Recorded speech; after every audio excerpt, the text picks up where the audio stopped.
In this video, I'm opening the doors to my Hexabrain Masterclass, where I crack the code of what I believe to be the ultimate science of influence. Now, whether you are an entrepreneur, building a business, driving sales and marketing, or even raising kids, your ability to influence is detrimental to everything that you do. And this isn't just a business rule. This is a fundamental rule of life. Now, I know that I've made a very bold promise or statement with the title of this video, but I'm gonna deliver on it. This isn't just like clickbait. The stuff that I'm about to share is the kind of stuff that you don't hear every day. In this masterclass, we're gonna talk about aligning the 6 brains, which is the ultimate formula to get logic, emotion, and instinct to fall in line. And I'm also going to show you what these 6 minds are. We're going to talk about frictionless influence, or how to bypass every mental barrier to get to the yes. We're going to talk about primal triggers, or how to activate the hidden evolutionary instincts that are deeply rooted inside every one of us. We're going to talk about sensory storytelling, or the phonological loop, which is a way to hack the brain's short-term memory. I'm also going to share with you the formula for belief stretching and show you how to overcome deep convictions without resistance. We're going to talk about the architecture of thought, or how to tailor your influence to the mental blueprints of your audience. We're going to talk about pattern disruption and rhythm, but not in the way that you think or that you know. I'm going to show you how to break the brain's autopilot to grab its full attention. We're also going to talk about cognitive pricing strategies, which is all about redefining how value is perceived. But also the power of anecdata, or the science of upselling, and it's not what you think. And in this video, it's not going to end there. I'm going to give you much, much more. It's literally 2 hours and 30 minutes where I go really, really deep into breaking down the actual brain mechanics behind every decision that we make. Now, I know that in today's world, 2 hours and 30 minutes, like it's a lot of time. But, remember my promise. This may very well be the only video that you need to watch this year to 10x your results. And I divide it into 2 parts. In part 1, we're going to go through the theory, which is approximately 40 minutes. Now, love it or hate it, in this case, I also believe it's genuinely fascinating and entertaining. But more than that, it's also vital for you to understand the Hexabrain model. Then, in part 2, we'll spend almost 2 hours together, where I will walk you through my Hexabrain playbook. And it's packed with very powerful strategies, very actionable stuff that you can start using right away. Now, what's my promise to you? I will cut through the persuasion and influence bullshit for you. Okay? It's not the stuff that you hear every day, and I'm gonna give you everything that I can in such a short session. Now, let's go. Now, speaking of the brain, maybe more precisely in this case of my Hexabrain model, let me give you one word of warning before we kick off this session. And what I'm about to tell you is also, it's not just me preaching or advising people, it's also something that I apply in my daily life and that I haven't applied for years, and that has cost me the biggest mistake that I've made. And that thing is, beware of what I call the I get it mechanism. Okay? It's one of the most dangerous cognitive biases that we have when it comes to learning, but also to influencing others. So what is that I get it mechanism? And some will say, the name is pretty obvious, but the thing is, we want to get it, right? We want to feel like we understand how a system works, like what triggers what. The reality is, there is like a drive, a thing in us that pushes us to get it, to understand things so that we get the emotional feeling of security, the feeling of I get it. Now, the problem with that is that it also shuts down all of our curiosity and open-mindedness. So put that thing on hold during this session And like someone, I don't remember the name, said, the greatest enemy of learning is the feeling that we already know. But the greatest enemy of change is the feeling that we've already made that change. And so we exist as human beings under the illusion that we are awake, rational, conscious decision makers, but that's a total illusion. Okay? If we dig deeper, we realize that we're actually creators of habits, okay? Of intellectual habits, emotional habits, physical habits, and that we repeat those habits in a cycle that goes over and over and over again. And I'm not saying they are like that or you are like that. I'm like that too. Okay, so I'm not taking like the upper moral position here.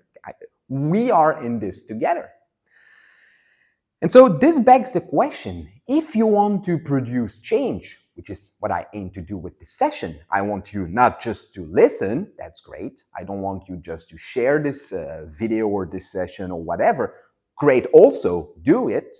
But I want you to take whatever I'm gonna give you and to implement it in your business. Because otherwise, what I just did is an empty promise. If you take the stuff and you implement it, then that becomes real. Okay? So if you want to produce change for yourself, for your children, for your team, for anyone, basically, you need 4 conditions for that to happen. Number 1 is the chance to. Okay? So we are all victims. Okay? We like to put ourselves in a victim position. We are victim of our circumstances. And what happens usually in life for most things is we don't wait for us to change. We are waiting for the circumstances to change. And so you have to take out all the excuses. So number 1, chance to. Number 2, the want to. Okay? Very often, if we don't change, it's because we aren't truly motivated to. And there is a big difference between wishing and wanting. And so what you need to do, and also to get people to think about when you want to produce that change, is what are the things that you want to happen with this change? Okay? What are the positive benefit, the positive stuff you want to change in your life? But also, and maybe even more important than what you want to, is what you don't want to happen if you don't change, if you don't use whatever techniques. If you're in this session today, might be by intellectual curiosity, great. But it's also maybe because the idea of 10xing your business or your influence or the way you pursue it is something appealing to you. Now, listening will not produce that change. Listening will actually give you the how to, which is the third condition that needs to exist. The next reason we don't change is because we don't know how to do it. Okay? We need a procedure. We need somebody to teach us how to do it. We need someone to give a set of instructions and steps. Okay? But then we may know how to do it. We may be motivated to do it. And we may also be very willing to do it and still don't do it. And that brings us to number 4, which is be able to. And I think one of the rules that I've applied to myself in life is brutal honesty. Being brutally honest with yourself, not only with others. That can also be something, but brutal honesty. We have to be brutally honest and clear with ourselves about the changes that we are capable of making and what changes we're not capable of making. Okay? We simply have to accept the fact that those are changes we're not going to make. Okay? And you may know the saying which goes like, give me the strength to change the things that I can change, the courage to accept what I cannot change, and the wisdom to be able to make the difference between the two. Now, I'm going to give you a lot to take home with this session. A lot of things that you can start to implement in your sales, in your marketing, in your startup pitches, in your job interview, in your noble causes as well, everywhere. So if you're ready to level up your influence in a way that's authentic, powerful, and long-lasting, I would say stay with me. Let's unlock the exabrain and turn persuasion into your, I would say, your ultimate business skill. Because the world out there is rough, and it's getting rougher by the day. Okay? Competition is everywhere, local, international, the big ones, internet. Okay? AI is rising. So what happens is you're only getting smaller and smaller chunks of attention, which means also less chances to push your business forward. So what we're going to do is think about persuasion, about how are we going to maximize every chance. So today we're going to talk about advanced persuasion. Now, what do I mean by persuasion? Well, I think at its core, what persuasion is very clear. Persuasion is simply about getting someone to say yes, or moving someone or a group in the direction that you want that group to move. Now, I know, I get it. I know that this opens the doors to manipulation and some tricky and dark paths. That's not why I'm here today. I share this content for those of you with a great product or a great service and would genuinely want to help their customers make the best decision for themselves. And it's fine if you make some money in the process, but that's my definition of sales.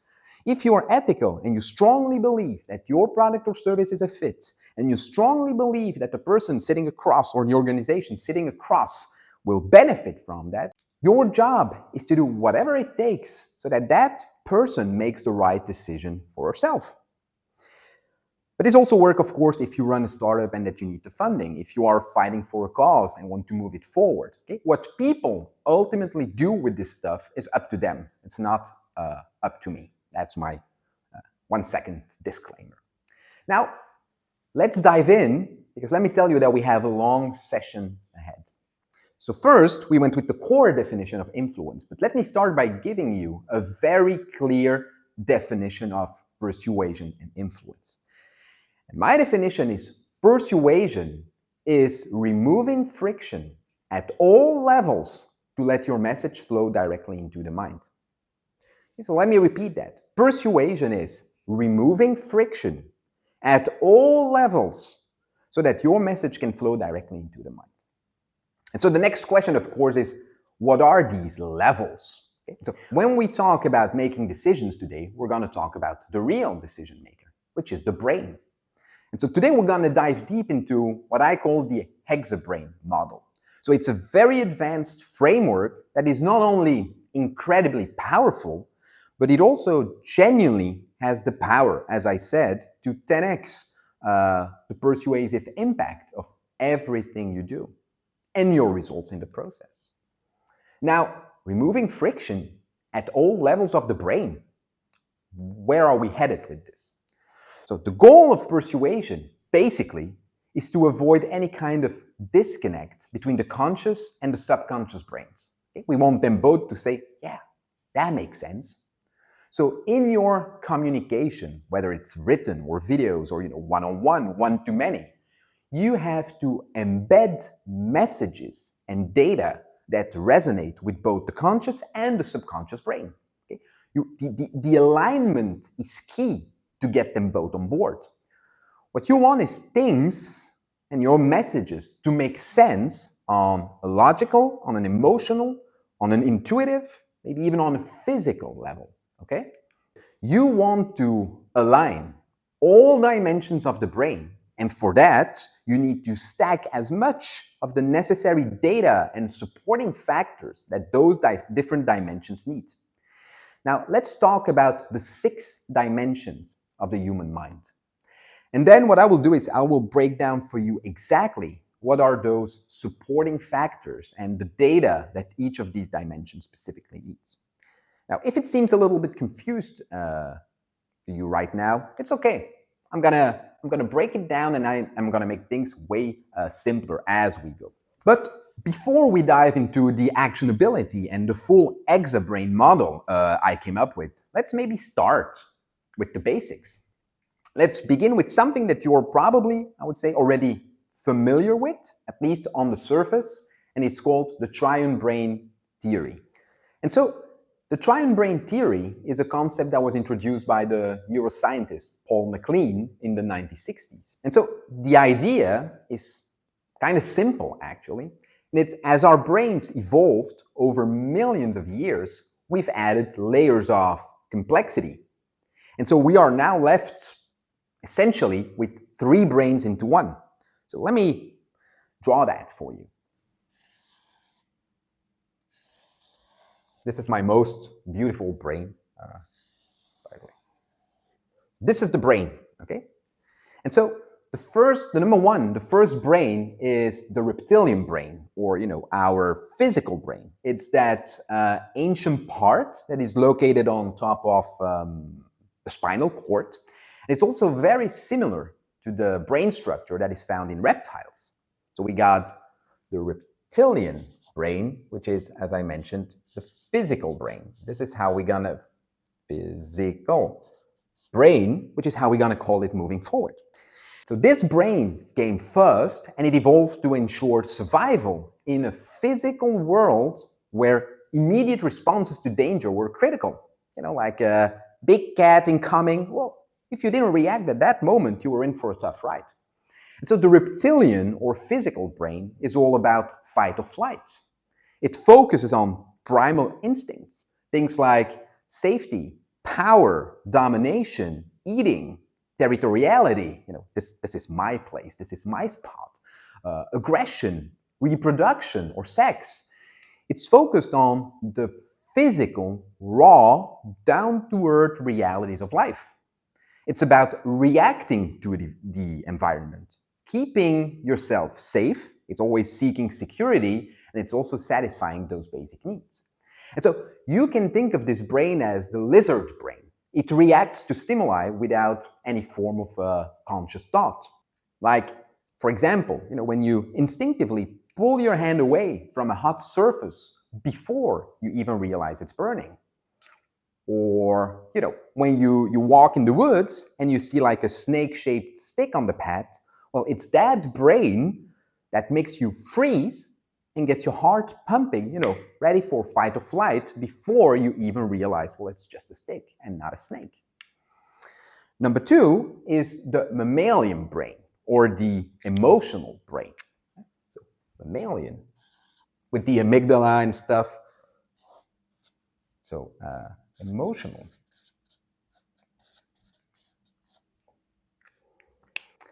And so this part of the brain, the emotional one, evolved as our ancestors began to gather together and live in groups. So it's a part that emerged to help us bond with others, to nurture relationships, to work together. Okay? It's where our feelings of love and empathy, connection, and joy come from. But I would say here's the important part also. The emotional brain, it doesn't just process emotions in isolation or in silos. Okay? It's also strongly connected to the physical brain. So that's, for example, when you feel emotional pain, or when you see someone knocking his toe on the bed, well, it can trigger the same brain areas that process physical pain. That's also why a heartbreak can hurt so fucking much, right? It just feels incredibly real. And so the emotional brain evolved to help us bond beyond just transactions, beyond the I got this for you and I take that. Okay? It evolved to help us raise our kids, to work together in groups with a long-term collective perspective. And this gave us some incredible, I would say, evolutionary benefits. Okay? For better or for worse, we humans are one hell of a species. We've conquered like everything on this earth. Okay? I mean, we evolved from being prey to the big cats to fucking putting them in a zoo, right? So Greenpeace, if you're watching, but that's the reality. So we got the reptilian physical brain, the mammalian emotional brain, and then the third brain that evolved is the human brain, or the logical brain. Okay? It's the human layer that is known as the cortex. Okay? So we got the the cortex, which is, as I said, the logical brain. But it's also the most advanced part of the brain, especially the frontal lobes that we have here, called the neocortex. Okay, the neocortex. And so this part of the brain evolved as we, as humans, created more complex societies and advanced tools. Okay? That's the part of the brain where abstract reasoning, problem solving, and planning take place. Okay? Planning is a very human skill. So the neocortex, what it does basically, it allows us to simulate situations in our minds without having to act them out in the real world. We can do things like think through the consequences of our actions before we take them. Or we can also like brainstorm many different solutions, many different options to given problems. So it's what someone called the idea space. Okay? It's where we play with concept, with symbols, with different time frames, and then we come up with the strategies. And so while the reptilian brain reacts quickly to immediate threats and the mammalian brain handles, I would say, social instincts, well, the logical brain helps us tackle complex problems, stay focused on the big goals, but also deal with ethical choices. Okay, that's a very logical brain thing to do.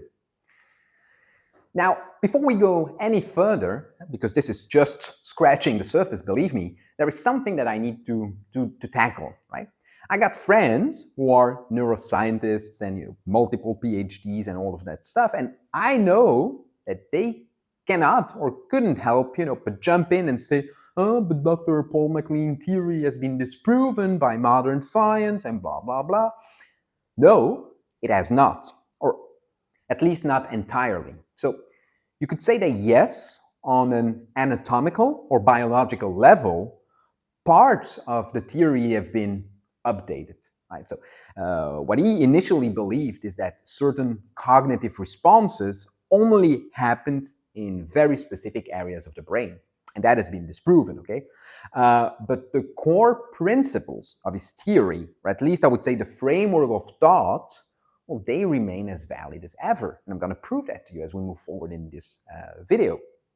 Now, I mean, that's obviously the short version of it, but I think that you get the point. So let's quickly recap before going any deeper. So we have three brains, and if we translate their functions into our modern world, I would say that this is how these three brains show up in our lives. So the physical brain, it's all about avoiding risk, seeking security and safety, the sensory pleasures, food, sex, adventure, adrenaline. This is like a very modern world evolution of that brain, that quest of adventure and adrenaline, very modern. And four, it's also about fast gratification, immediate, quick, fast. And I would say that, especially in our modern world, this is getting like, worse by the day, okay? With all those dopamine hits we get from social media and fast gratification everywhere, that is reinforcing those more primal instincts. Now, we could make an entire session about this and get into the philosophy of this, but that's not the goal. So avoiding risk, seeking security, sensory pleasures, and fast gratification, physical reptilian brain. The emotional brain, it's driven by connection and belonging, that herd group behavior. Empathy and compassion, that desire to help. Number three, and that one is key, is emotional support. Now, what do I mean by emotional support? It's totally different from empathy and compassion. Emotional support is something that we are seeking. We seek validation and understanding. We want to be validated. We want to be understood. Number four, it's creativity or emotional expression. What emotional expression, just like art, music, stuff like that. Now we got the logical brain, problem solving, the challenges that require strategic thinking and innovation. Knowledge, understanding, okay, it seeks to learn, to analyze, you would say to expand our perspectives and our options, basically. Efficiency, processes, systems, the things that improve productivity and output. And four, it's like everything about abstract exploration. So the new ideas, the new theories, the concepts, novelty, if I had to shrink it in one word. So to give you a quick example, and we are going to go much deeper and more actionable than this, but just to, illustrate how this plays out, if you are in the business of, let's say weight loss. I've lost quite some weight recently, so it's very top of mind. If you are in the business of weight loss and weight loss in general, there are, of course, physical elements to it. Okay? You need to lift, you need to move, but there are also emotional and logical elements involved, right? comfort food, deep emotional troubles, all of that. Okay, we're not going to do a psychological analysis of why we're gaining weight, but to lose weight, there are physical elements to it, emotional elements, and logical elements involved. And so if we talk about all three, if we hit these three parts, we are connecting with the other person on multiple levels. We are removing friction. Back to the definition. Okay? If we address all three, we say, okay, there are physical things you need to do, there are probably emotional reasons for this, and here are the logical reasons why you need to do it. We're stacking things up, and people will know that they are talking to a real human. Okay? We are basically, by addressing all three, building a bridge that allows them to relate to what we are saying. Now, let's get even deeper and talk about the interplay and the conflicts between these three brains. Right? They don't always play nice together. And so this often leads to internal conflicts when the physical, emotional, and logical brains send just mixed signals. So, for example, back to weight and workouts, you might have a physical craving for junk food, okay, reptilian brain, feel guilty about it, emotional brain, and logically know that it's unhealthy and bad for you. Okay? Logical brain. These three different realities can coexist and all be true at the same time. You have the craving, you feel guilty, and you know it's not good. The question then becomes who's going to win, right? So this internal war reflects, I would say, the constant competition that is going on between these three systems, because that's how you need to see them, three operating systems, and they have different needs. Okay, so you want to align these needs. And this is something that we all experience in different areas of our life. Okay? These conflicts can create behaviors that just seem all over the place.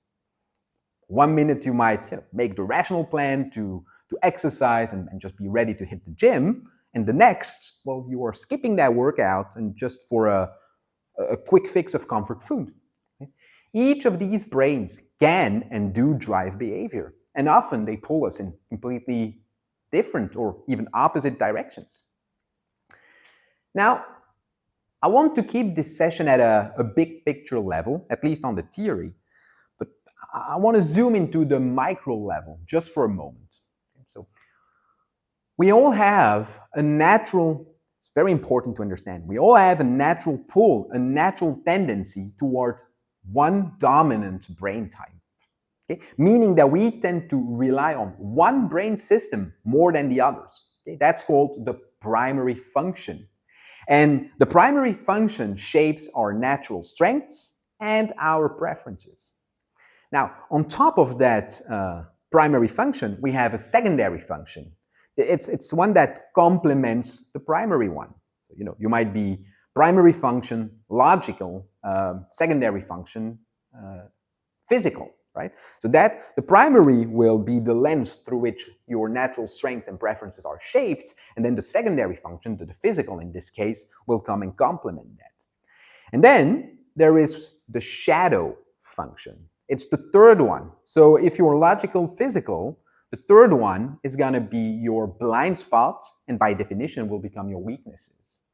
So for example, someone who's logical physical, back to what I just said, someone logical physical may struggle with emotions, while someone that's emotional logical, well, that person may neglect its physical well-being. Will usually be very aware of it and have many, many different ways to explain it, but will still neglect it. Okay, so we have a primary and a secondary function that shape our strengths, preferences, attractions, and then we have the shadow function. That is our blind spot and our weaknesses. Now, I will not go into the specifics and all the different possible configurations, but let me just highlight a few, I would say, key characteristics of each primary function. Okay? So number one, we have the physical masters. Okay? Those are typically individuals with a natural talent for working with their bodies and just navigating the physical world. And they are really good at activities that require coordination and skill. And whether that's in sports, in crafts, or really hands-on tasks. Then we have the emotional masters, and these people are usually highly aware of their own feelings, but also of those of others. Okay? They can usually pick like emotional cues in a room, which makes them also great at connecting with people. Emotional masters. And then number 3, we got the logical masters. Okay? They thrive on thinking and problem solving. Okay? They really love digging into abstract ideas and breaking down complex problems, into manageable chunks. You could say that they're often focused and analytical. They tend to see patterns and make connections between vast amounts of data. Now, the downside of these individuals, especially if you are an emotional master, is they may seem like distant at times. But their ability to create logical frameworks usually helps them innovate and make sense of the world around them. Now, of course, this is barely scratching the surface on this topic. As you can imagine, we got those primary and secondary function and then the shadow. So we have quite a few configurations that we can come up with here. But I mean, this is, I think, not what you came for. So let's get back on track. But at least I think you get the gist of where we are going with it. All right. So persuasion is removing friction at all levels to let your message flow directly into the mind. So far, I've shown you the 3 levels or dimensions of the human brain. Okay? What we've learned is that to persuade effectively, we have to hit the 3 parts of the brain, the logical, the emotional, and the physical. And so to truly remove friction, well, it is critical to provide each of these brains with the kind of specific stimuli, data, supporting evidence that they need. And so if you do just that and that you nail it, you will already see like a significant impact and a huge boost in your conversions. Now, later on, I'll show you, we're still in the theoretical part, but I will show you exactly what to focus on and how to implement these strategies effectively. I'm also going to give you a lot of hacks and practical stuff. But before we do that, if you want to take your results to the next level, well, we are still missing 3 powerful dimensions. So let me introduce you to my hexabrain model. And for those of you asking why hexabrain, well, it comes from the Greek and it means 6. Right? Think about hexagon, right? A shape with 6 sides. Hexadecimal, hexa 6 deci 10, so base 16. Anyways, enough with the Greek. Not that I'm very good at it, but that's where hexabrain model comes from, the 6 brains. So what are the 3 missing dimensions that complete this hexabrain model? Well, they're actually found where those 3 brains intersect, right?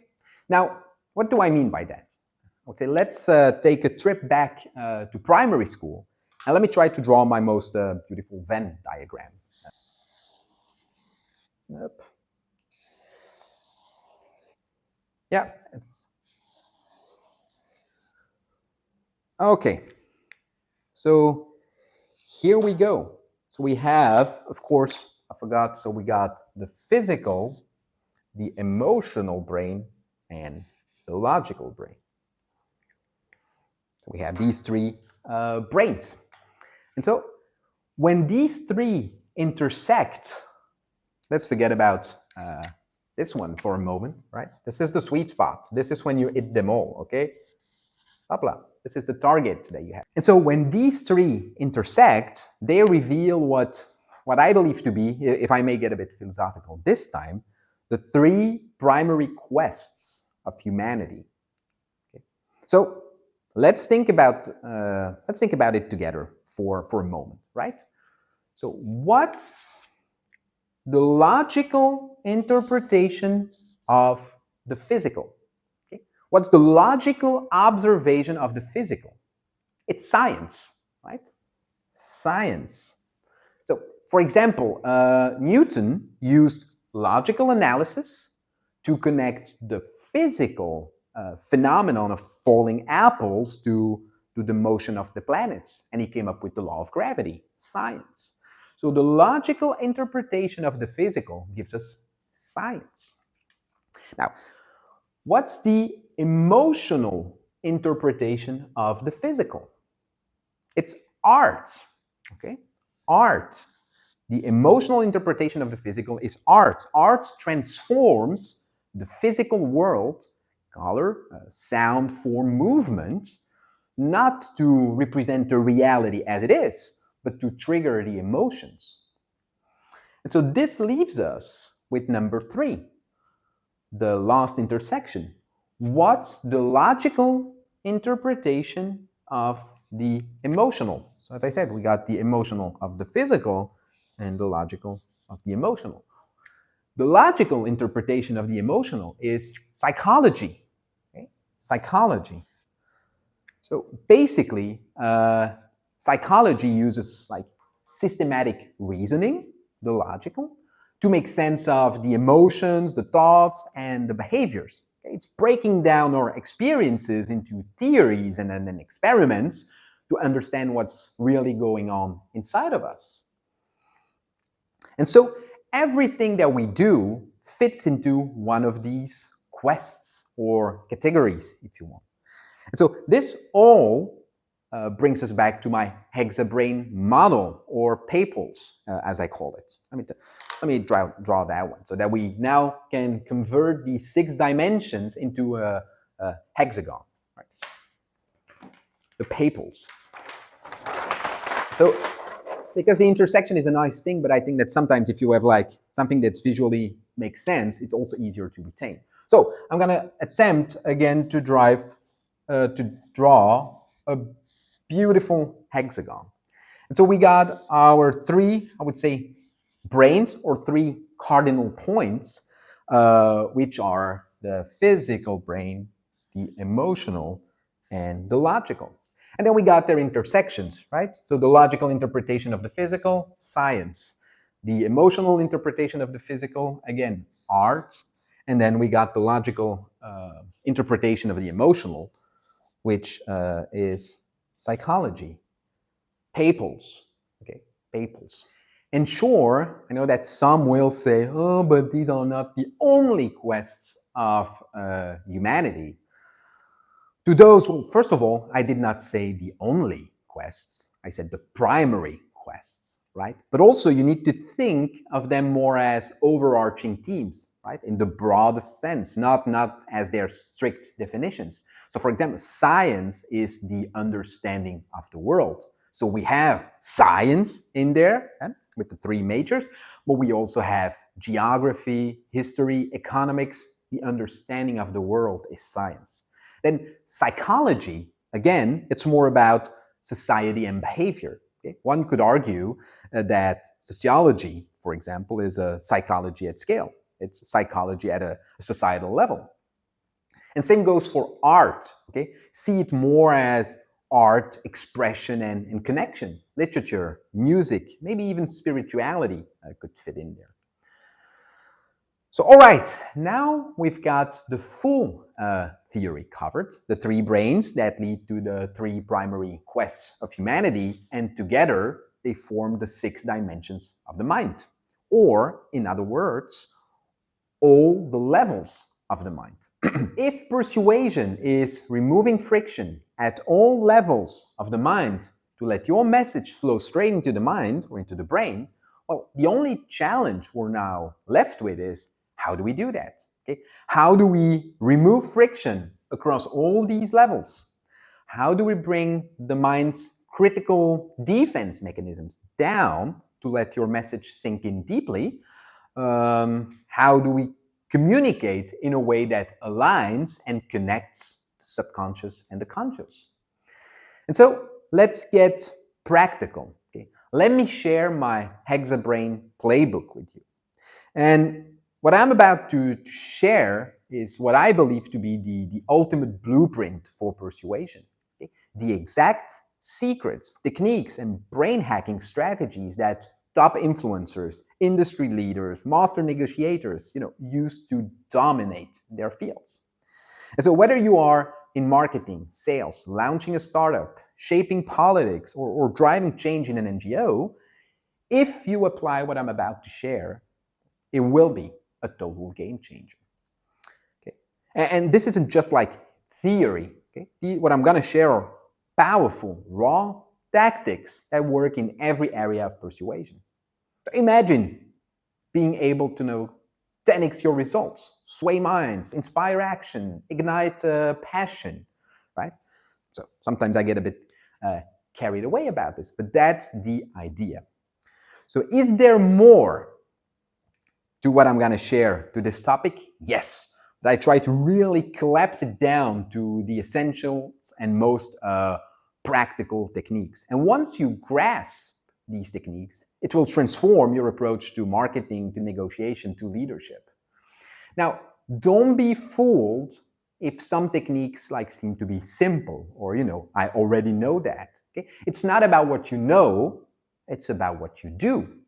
And so these techniques are not meant to be like pick and choose. It's not about saying like, oh, I like this one, but not that one. It's about stacking them up.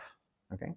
Keep in mind, as I said, that there is a deep interplay between the three brains. And that interplay becomes even more intense when it comes to the three primary quests of humanity. So why? Because when you tap into science, for example, you tap into the logical and into the physical brain at the same time. So how do you 10x your results instead of just doubling them, right? Back to my initial promise.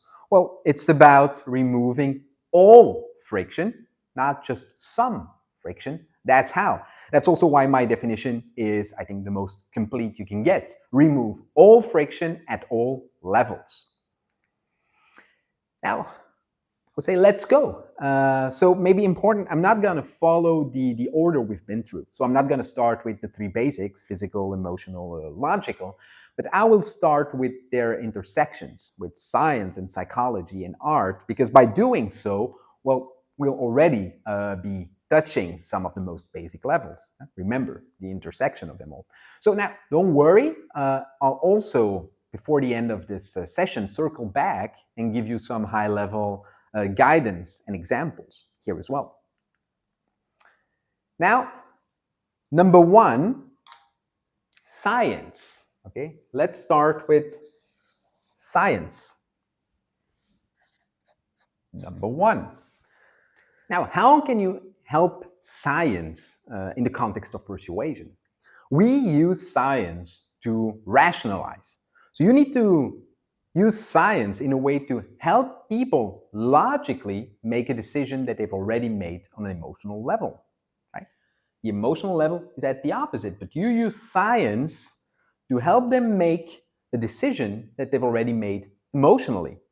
Because when we've made a decision, what we want to do is to rationalize that decision as fast as possible. Okay? Once we figure out what we really want to do, then we look out for every possible rational, to stack on top so that we can say, oh yeah, that was a good decision. Oh, that's why I made it.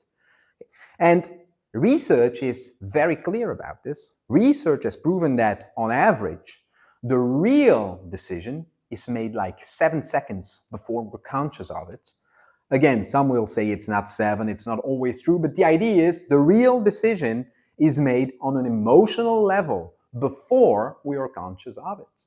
And this is something that can be measured and has been measured with MRIs or fMRIs to be exact, but the machines that are using the magnetic fields to measure brain activity. And so science to help rationalize or to just help people see how the story fits in a broader context. So a very powerful form of science to introduce in a conversion piece, in your videos, in your emails, in your conversations is research. So, I don't know, if you sell stuff for pets, okay? Could be something like recent studies have shown that 83% of dog owners who buy our luxury dog collars report that their dogs have more Instagram followers than they do. Like, oh, I never thought about it this way, right? Buying a collar for our social media strategy. Of course, I'm exaggerating a little bit here. This works also with more serious stuff like research by the whatever Institute of Management found that companies that hire management consultants see a 37.4% increase in operational efficiency on average. Now, notice how in both examples I used precise numbers. So never round up or down, it makes it less believable. Don't say 80% or 85 or whatever. You can even keep one decimal like I did, 37.4%. Now, be careful with this. Okay? You don't want to be saying research has shown that XYZ, so you should too. Okay? You have, remember, it's about rationalizing a decision that they've already made. So you have to sit down and put in the time, the effort, the research, try to understand your customers and prospects. And so you need to come up with what is the decision that they've already made or that they want to make, and then you connect that and you give them a perfect rationale to help them make that decision with a clear conscience. So research. Another powerful science tool is data. Okay, now I know we are in a world of big data and data and data. That's not what I'm saying. And sure, okay, you use data in the research part, you give percentages, but data is something broader than just percentages. It's also like distribution curves, graphs, and you can use all types of graphs like pie charts, histograms, you know, how it has evolved through time. Be careful with if you use that one, with the over-complexification. Use straightforward graphs as much as possible. Don't come with super convoluted stuff or complex stuff with as many dimensions. Try to collapse it down to the simplest version possible. So percentages, graphs, transaction data. That's also a very interesting one. So you could say, last month we processed like 1,352 transactions. Okay? What you give them is data. They are not alone giving them social proof, but transaction data is a very powerful form of data. Return rates. On average, we have return rates that are below 3%. Okay? Which implies, gives them the rationale that, oh yeah, everyone loves this stuff. Referral counts. That's also and I'm going to get back to referrals as a strategy later on, but if you say 42% of our recent customers were referred by previous customers, that stuff must be good. If someone refers this, but it also put an embedded message that, hey, maybe you can refer business too, and I'm going to show you how to do that later on. Usage statistics. Last year, 92% of our customers reported that wearing their dog's collar daily has improved, blah, blah, blah. You know, it's showing how well it integrates in their lifestyle. So those are the usage statistics. Inventory levels, only 7 left in stock, you know, playing on scarcity. Although I'll get back to scarcity, that one doesn't really, it works, it still works. So yeah, inventory levels. I mean, I think you get the idea, right? About how to use data. Think about all possible forms of data. Be creative and think about you don't have to show vanity metrics. It's not like we are the best, we have this and that. It can work, but think about what data can I give them to support their decision making. Customer demographics, by the way, is also a good one. So if you target a certain geographical area, for example, with ads on Facebook and YouTube and all of that, you know, saying that on the ad, when you target that region, more than half of our customers are from Nowherestown, and if you're targeting Nowherestown, well, that builds proximity, familiarity, and trust. Okay? So, data. Now, let me share some secret sauce with you here. Something that in persuasion works sometimes even better than data is anecdata. Okay? The contraction of an anecdote and data. And there is one reason, I would say, why anecdotes sometimes work better than data. It's because it's something personal from a person. And so that implies that it's easier for us to relate to that. So, for example, to be very dramatic here, if you want to raise awareness around a campaign for breast cancer and the importance of early diagnosis. Instead of saying 1 in 8 women will be diagnosed with breast cancer, what if I told you about Sarah, a lively 35-year-old mom of 2 boys that is always juggling school runs and work deadlines? And one day, during what should have been like a routine checkup, well, her world collapses. It's turned upside down. She has breast cancer. And in one instant, all that joy, all that energy that she has is replaced by a rush of uncertainty and fear, right? This is way more striking. This anecdote is way more powerful than saying 1 in 8 women will be diagnosed with breast cancer, so you should do. Doesn't mean you cannot share the statistic, but you understand what I mean. You could, in this case, start with the Sarah example and then end up with the statistics. So you are connecting 2 different levels. First, personal, boom, striking, vivid, emotional image. And then you back it up with 1 in 8. And so all of a sudden, well, 1 in 8 could be me. Let's go and get that early diagnosis. But same goes also with big numbers. If I tell you 6 million Jews were killed, what's a million? Okay? Humans, and don't misunderstand me, I'm not saying it's not dramatic, but humans are very bad at grasping and relating to big numbers. We know it's horrible. What's a million? But now if I tell you the story of one individual, like Anne Frank, who went through all the horrible things that happened during the Holocaust, the impact can be and will be maybe 10 to 20 times higher.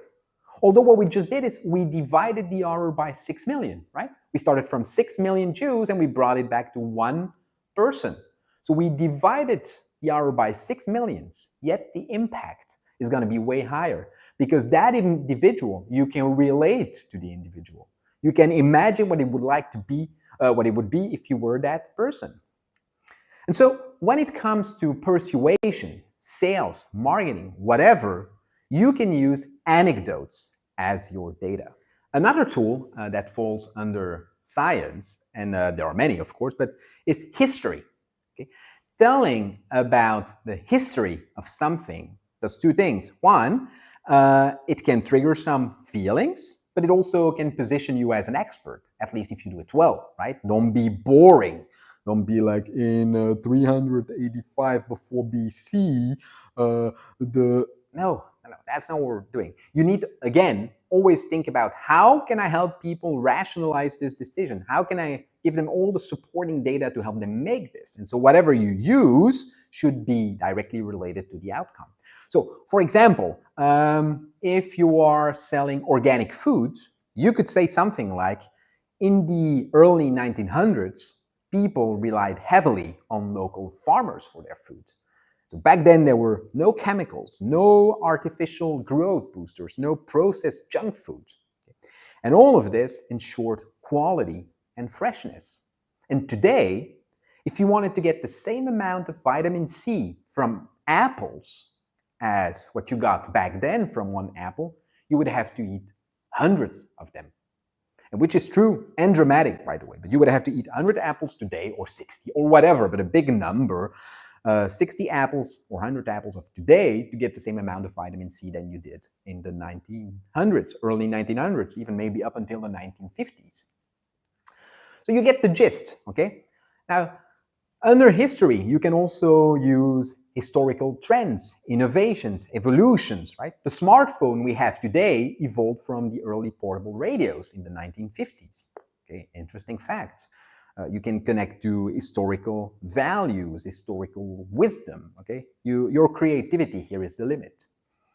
Now, there are many things that I could add to this topic, but I think I gave you here some of the most powerful ones. Now, one last thing I want to leave you with under the science umbrella is the concept of translating the value. Okay? It's about what your product or service does in real terms, in money terms. So you can break down exactly what it's worth. Or, you can put it in concrete terms that relate back to the benefits that your prospects are looking for and that they can understand.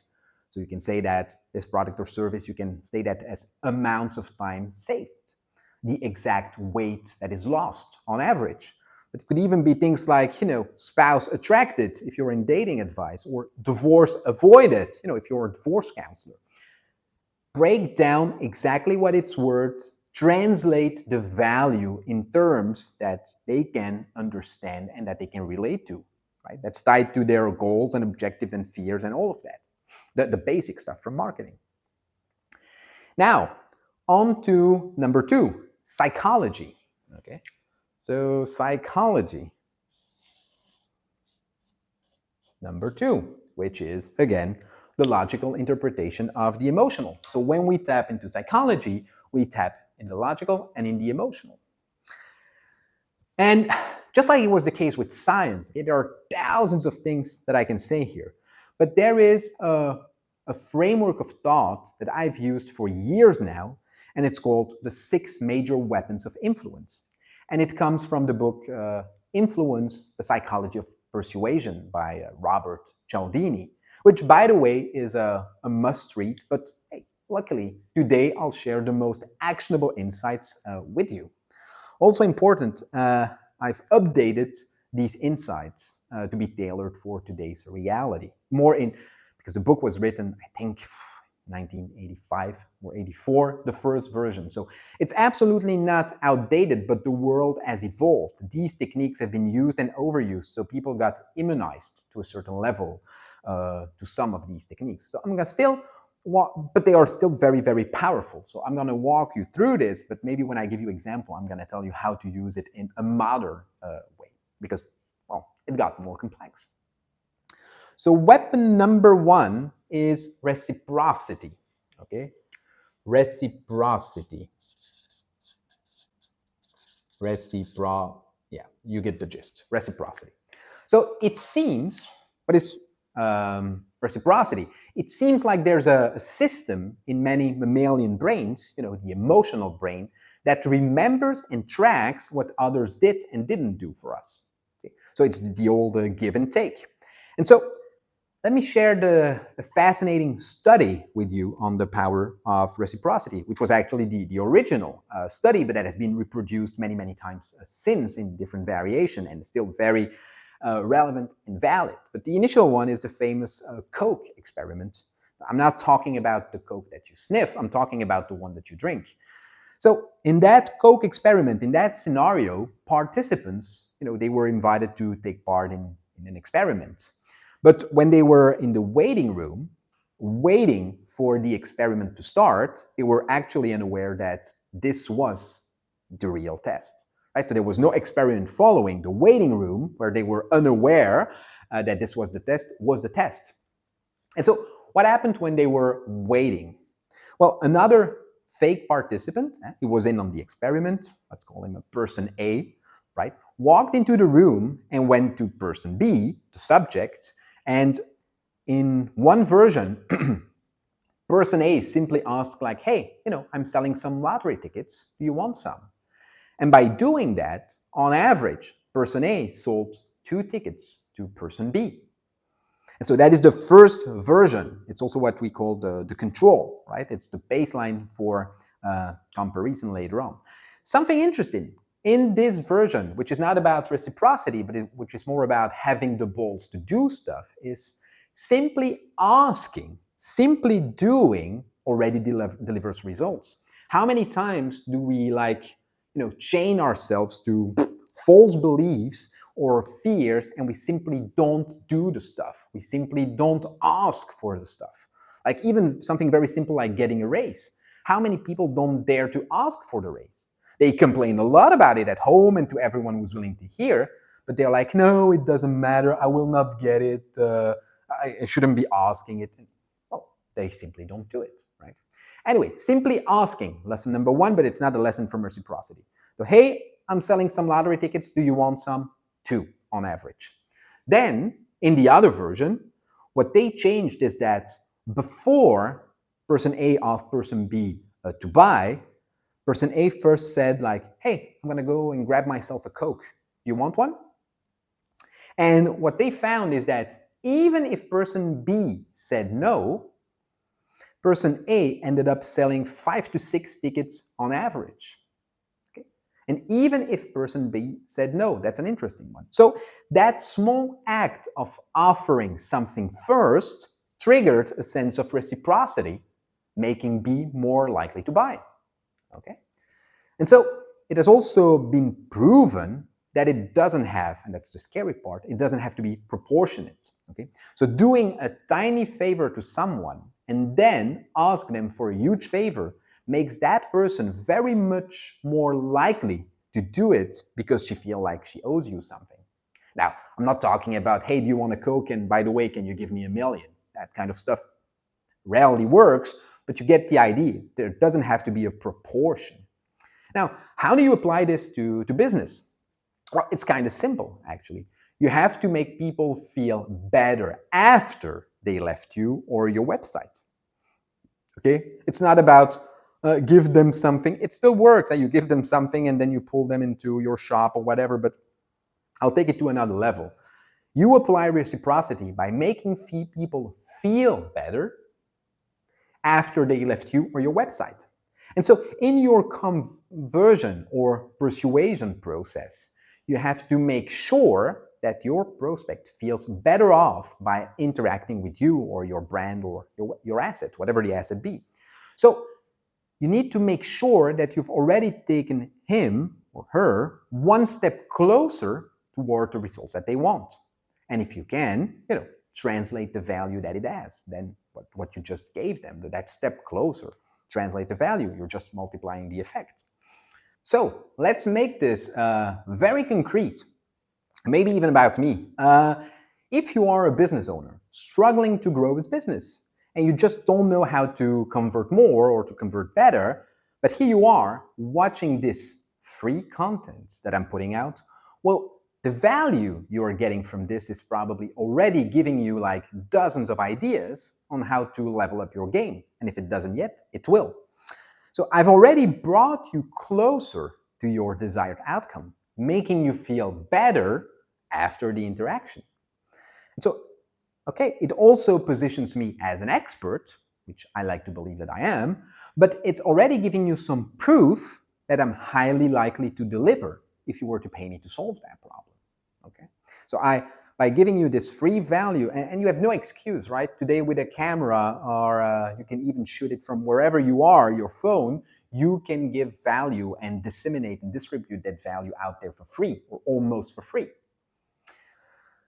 Next on, weapon number 2, it's commitment and consistency, right? So, commitment and consistency.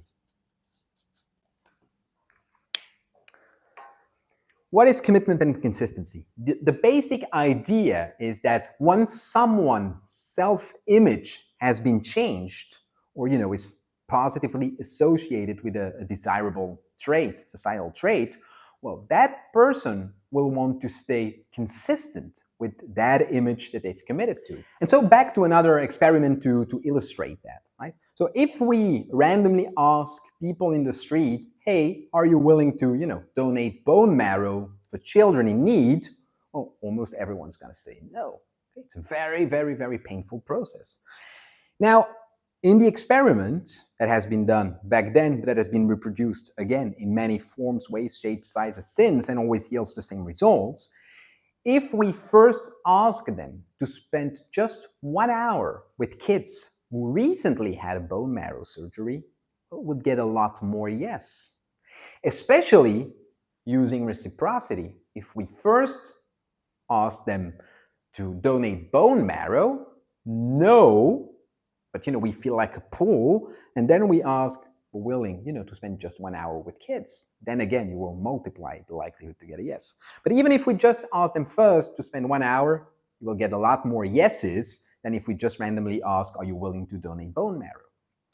Then, for the ones that show up and commit, if we ask them to spend half a day, and then, once they started seeing themselves as someone who supports kids with bone marrow issues, and someone comes back and asks, hey, would you donate bone marrow to help them? or maybe even to help that very specific kid you've spent time with, which is another boost, well, they'll be much more likely to say yes.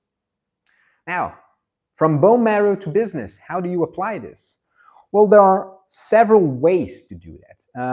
Now, let me give you some random ideas for you to build on, but I believe they're quite powerful. Number one, quizzes and self-assessments. So what you do is you use a short quiz or self-assessment to engage prospects, customers, users, right? So for example, what's your fitness goal? And we will tell you what kind of fitness blah, blah, blah you are. And so at the end, you say something like, great, you're someone who wants to lose like 10 kilograms. And then, right then, you make an offer that's clear, simple, a program to achieve it. And you translate its value, right? Remember back, stacking them up. And so this works because people usually love good quizzes. And so it's the first step, I will say, to help people reflect and shape a self-image of themselves. Now, of course, think about clever questions. It's not just like we're going to do a random quiz and we're going to ask ChatGPT or whatever AI to come up with that quiz. Good, use the support, but think about your product, your service, the benefits, and your ideal customer profile. What are their fears, struggles, all of that, and you tie that quiz to their initial situation, their state of mind, what you deliver and what they're going to achieve.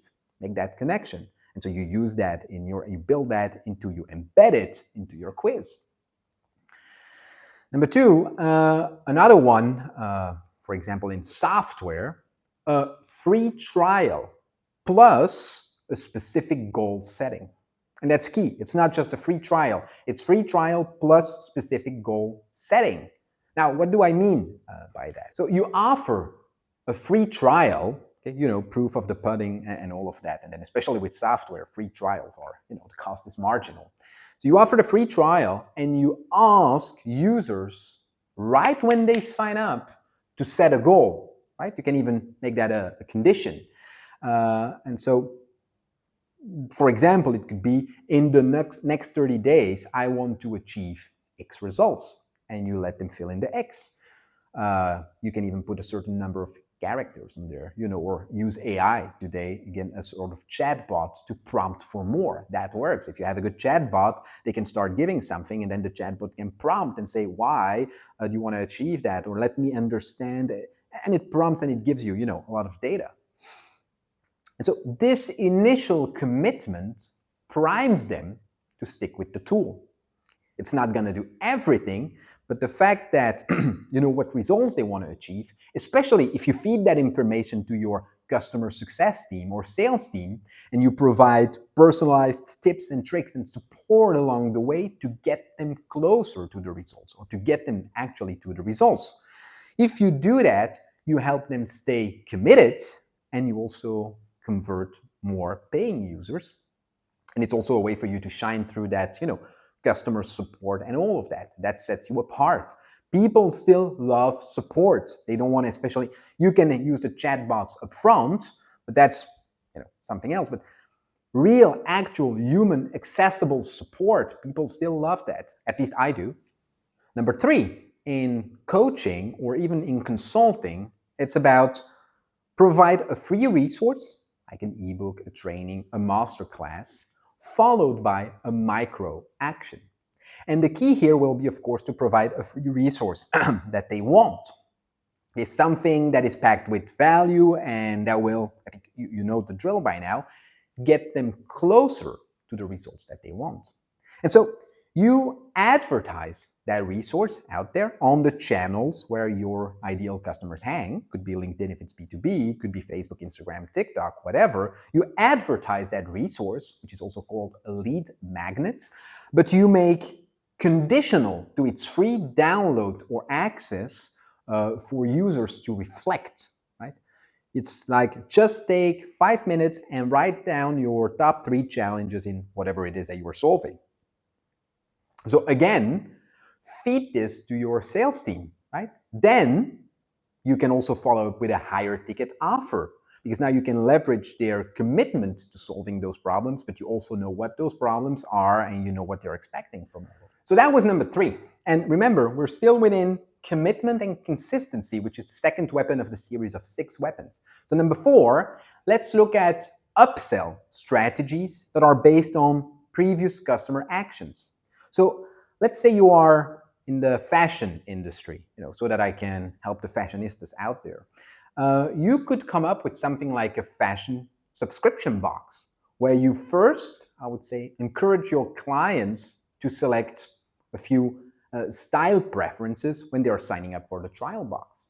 Then, later on, what you will do is you will upsell premium items by aligning the offer that you're going to make with the style and the identity that they've committed to, right, in their trial box. Again, wild ideas, but you need to understand how this works. You can also use that for upsell strategies based on previous customer actions. That's the actionable nugget here. Now, let me quickly give you 2 other ones that I find really interesting and powerful. Number 5, so it's commitment-based community challenges. So in fitness, for example, getting back a lot to fitness, but start with a simple challenge. For example, drink water every morning for a week. Then you invite them to join a bigger fitness challenge, like, I don't know, completing a 5-day workout challenge. And you use their initial commitment to drive further engagement. Right? That's also a strategy that Nike, for example, is using, and we'll get back to that later on. Number 6, it's user-generated content, all right? And this one is really gold. So I think a major shift that you need to make is that you need more content. You need to put more stuff out there, but you also need more reviews. Okay? Today, people, when they make a decision, looking for that business or that product or service on the web is part of their decision-making process. So you need to be out there with as many reviews as possible on Google, on Trustpilot, G2, Facebook, but even for your sales material, right? So let your users take care of that. So if you were selling skincare, for example, you could ask customers to share their before and after pictures, after using your product for 3 days. And so customers already feel committed to a certain level because they have already invested time and effort into your brand, right? Now, if your brand delivers, well, the likelihood for them to participate is way higher. And again, will this work on 100% of your users? No, but you don't need 100% of your users. So you ask that before and after pictures just to send them to you, to show, and prompt that in a funny and engaging way. You don't ask for them to post it on the socials. You just say, hey, we want to see how it goes for you. Take a picture right now, send us the follow-up picture in 3 days, and you can have an automated mechanism to follow up on that one. And then once you get their amazing results, you can offer amazing results. Can I feature this into a campaign? Okay, that's an example, but that becomes then free publicity and social proof. Okay, but also what it's doing, it's reinforcing their commitment, to continued progress. And with skincare, continued progress means continued purchase, right? So that was weapon number 2. On to weapon number 3. We just talked about it a little bit, and it's social proof. 3, social proof. So as humans, when we are in doubt and we are not sure what to do, well, we have a mental shortcut to deal with that. It's also called, again, a cognitive bias. And in case of doubt, that shortcut, that bias is to look around and see what other people are doing. Okay, that's called crowd behavior. And it's not something that we do, consciously. It's a very deeply wired and rooted subconscious mechanism that we have, also part of the survival and all of that. Now, I'm not going to dive as deep in this one as I did with the other one, because otherwise, it's going to become not a masterclass, but a 1-week seminar. But let's think it through, okay? Let's think through how we can apply social proof to business. In other words, how can you show your prospects how others are using your product or service to get what they want?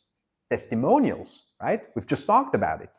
So that user-generated content, this act that I just gave you, is one way to do it. But if you want your business to skyrocket, you need a solid testimonial gathering process. Okay? A testimonial gathering engine. You need to systemize. And I'm not talking about sending out, one generic follow-up email. I'm talking about, a thought-out plan, an outlined process that anyone can follow to consistently pull in those five-star reviews and testimonials. So you need a real strategy for that. And then getting testimonials is one thing, but you also need to have a process, a system to broadcast them out there. Now, of course, if it's a Google review, a Facebook review, all of that, great, you don't need it. It's taken care of for you. But what you also want is as many videos as possible, okay? So you want, why? Because it's a spontaneous testimonial is great, but a testimonial that you can engineer by asking them a few questions and just to record themselves or write about it or whatever is a testimonial that's even more powerful because you can dictate, the rules of the game. So one strategy could be, just to broadcast it out there, to have an almost like never-ending list of videos and written testimonials on your website. Maybe with a small counter on top of the page with how many reviews and testimonials that you have. A specific page like testimonials, what our customers are saying about this. And that's endless. You keep updating and uploading those videos. You could even add like tags underneath that little counter so that people can click and immediately filter through all the testimonials so that they can find what is relevant for them, what they are looking for. Could be like results after 1 week tag, results after 6 months, whatever. Put all the relevant tags in there and then you link those tags to the videos. Next, weapon number 4, authority. Okay. After social proof, authority.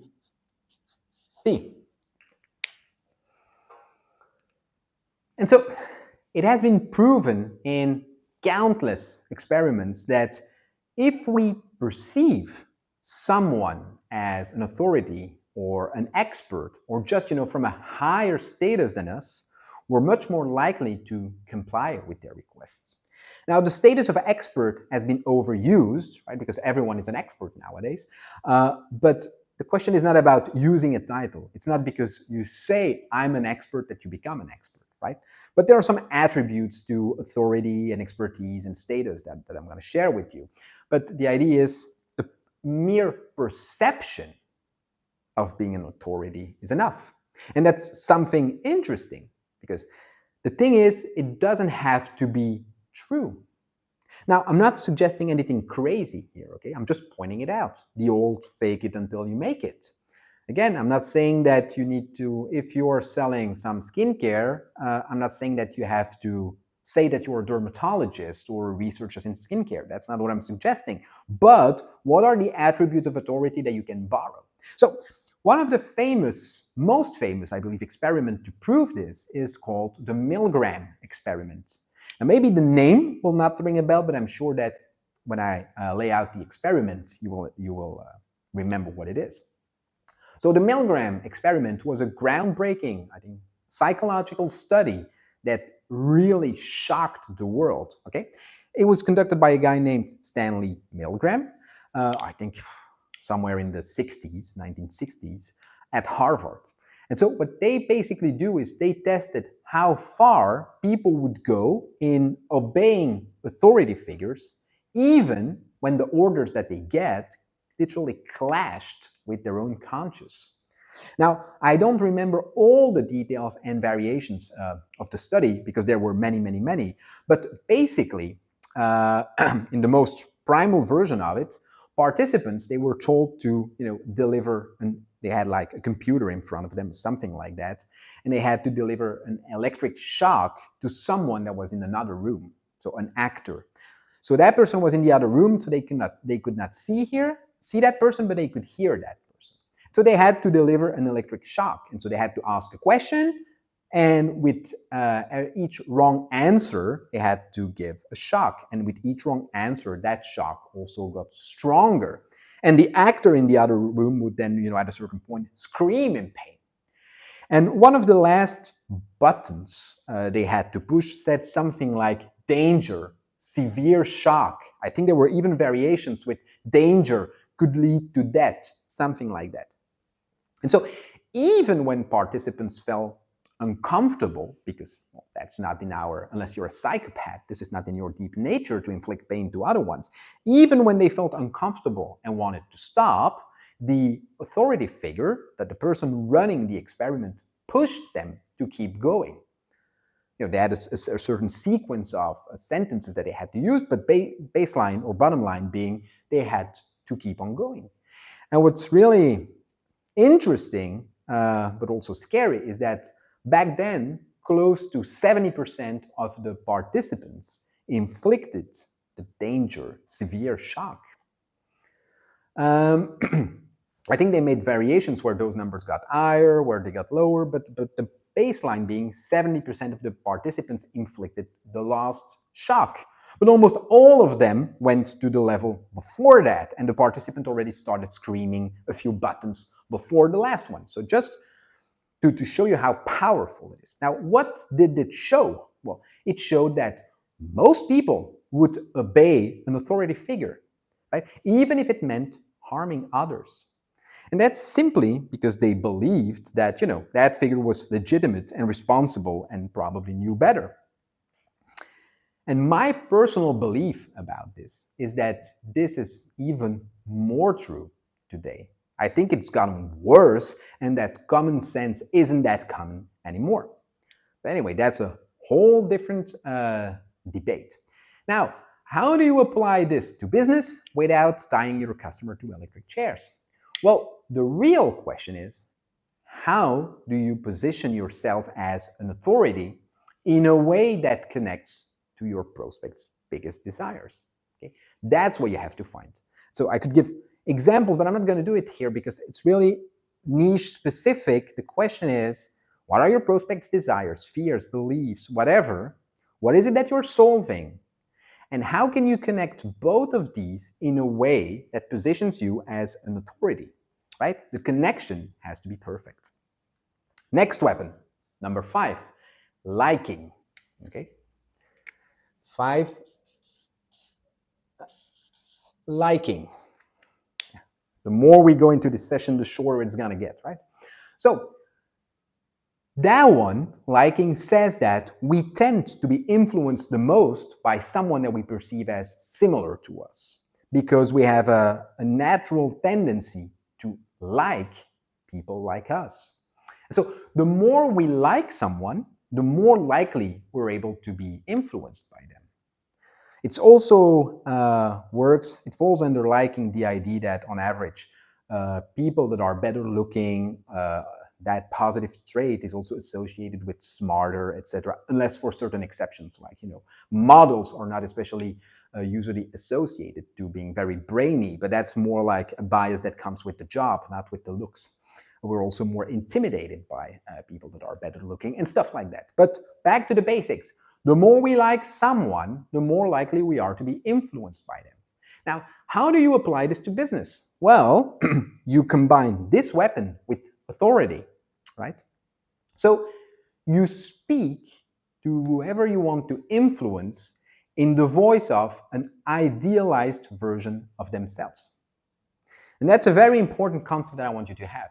You have to, with a certain level of authority, incarnate or become and speak to them in the voice of an idealized version of themselves.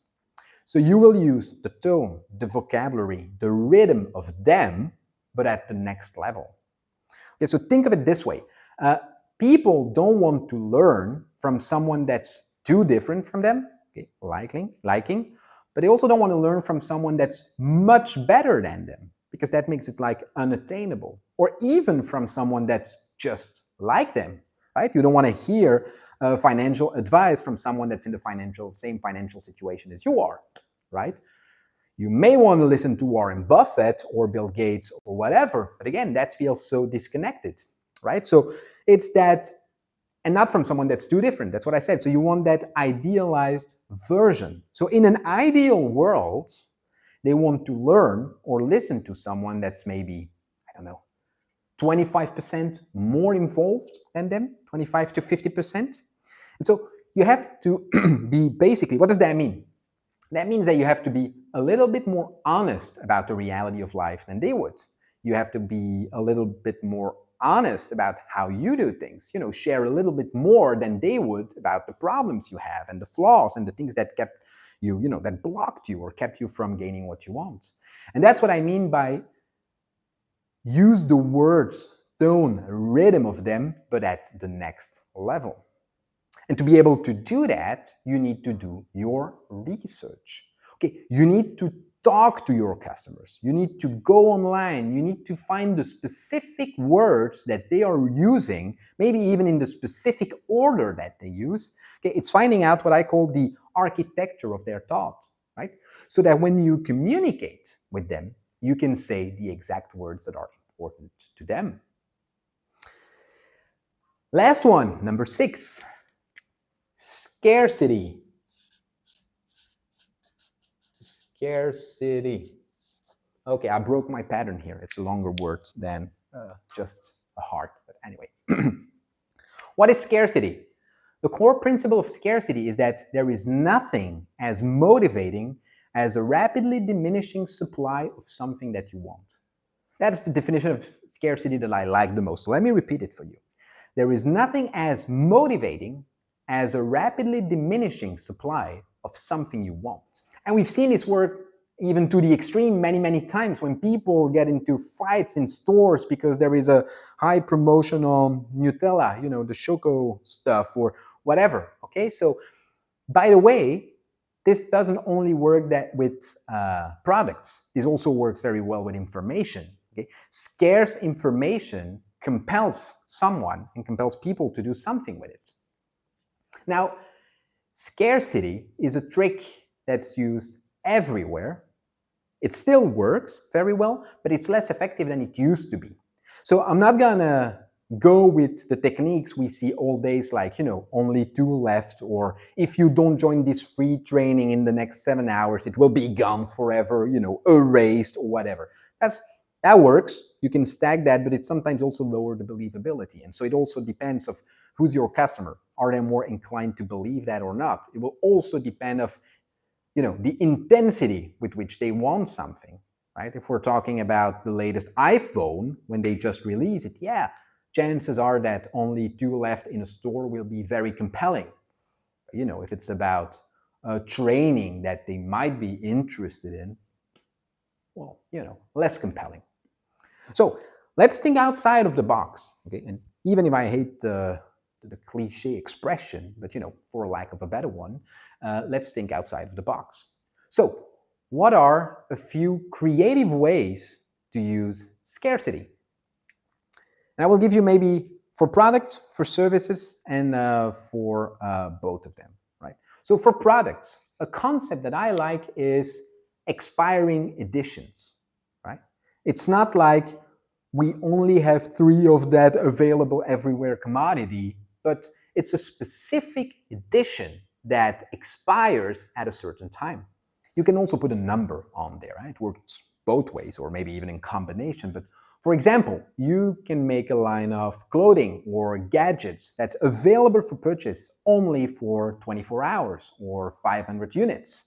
And then after that, it's gone permanently and also for real. That's the key here. So, and then that can become like, a running pattern. Every 6 months, every 3 months, you could release an expiring edition of something, and then after that, they cannot get it anymore. Or you could say like it's 500, we sell only 490, and then you sell the 10s that are left, like, at a premium, like at 10 times the price, so that it's still on there, maybe less attractive, but that people can see like, oh, okay, previous edition sold for whatever, 20, and now the 10 that are left are for 200. Some people may buy it, most probably won't, but then at least they see like it's not available anymore, it's gone for real. I can still have very few left, but at a bigger price, right? So that's one example for products.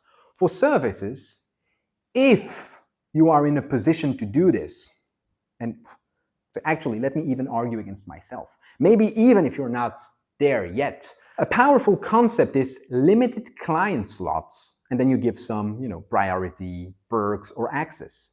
And so you limit the number of clients that you take in on each, on a quarter basis, on a yearly basis, and offer special benefits to the early signups. Like exclusive consulting hours, or faster turnarounds, access to networking groups, newsletters, exclusive information, trainings, all of that. Now, I'm not saying that you have to limit the number of clients that you take in, although we could also argue that one. But you can just have like a premium offering with a premium pricing. And so this also leads to pricing strategies, but I'll get back to that in another part. So this creates urgency by making your expertise appear rare and in high demand. So it also encourages your clients to act fast. Just an idea. And I would say a third technique that works with any kind of offering is time-delayed access. So basically what you do is you pre-launch your product or your service to a small early access group before, rolling it out to everyone. And then you give like sneak peeks and tease the benefits and results that this select group is getting, but you made the broader public wait for a set period of time to gain access. Now, you might even use like a waitlist approach, where you release accesses in batches so that you're able to manage the influx or the production. Okay. Now, be careful, okay? Your sneak peeks should provide real value, or be genuinely interesting or entertaining if it's a product. Now, before I wrap up this deep dive in psychology, when I was talking about all of this, I think another weapon came to mind. And of course, there are hundreds of other weapons, but this one is very powerful and I think also quick to explain. So it's called comparison and contrast. Or, another way to put it is framing. So the deal is that human perception is always relative to something else. So that also means that whatever you present first will set the frame for everything that follows. So, for example, when it comes to pricing, if you have several things to sell, always start with the highest price first. Right? So the $1,000 suit before the $300 shoes, or the 15,000 euro solar panels before the 1,200 warranty extension. That's the principle. Whatever you present first will set the frame for everything that follows. Okay, now that was long. Moving forward, I think we're going to spend less time in the other sections. That's almost for sure. Now, on to number 3, the third pursuit, which is art, basically. And here again, there are thousands of things that I could say. So as I just said, I'm going to try to keep this part much more concise. So, right, how are we going to use art, which involves the physical and the emotional brains, to create advanced resonance triggers, right? You want people to resonate with your brand. The first technique that I want to share with you, which is kind of advanced, but it's with pattern disruption and rhythm. Okay, so what's that shit, you may ask? Well, our modern physical brain craves for both patterns, the things that are recognizable, and surprises. Okay, so it's some kind of a paradox, but our brains are basically, you would say, pattern recognition machines, right? So this means that they go on autopilot and lose interest when a sequence is predictable. So strategic pattern breaks create instant attention and memorability. Right? Think about a DJ. Right? They build a rhythm that people expect, when they get everyone in the groove, then boom, they drop a beat that, just electrifies the entire room. Well, be the DJ in your business. So how do you do that? Well, number one, you need to establish the pattern, right? The the standard email sequence, the regular social media post, the typical sales call structure, that kind of stuff. You establish the pattern. Then you create the disruption. So a disruption is basically breaking a pattern in a way that's unexpected but relevant in this case. So something that's memorable but not cheesy. And it has to be, again, valuable. Creating a pattern interrupt or a disruption just for the sake of creating one without adding value is like more of a deal breaker than a deal maker. So what do I mean by the pattern and then the disruption?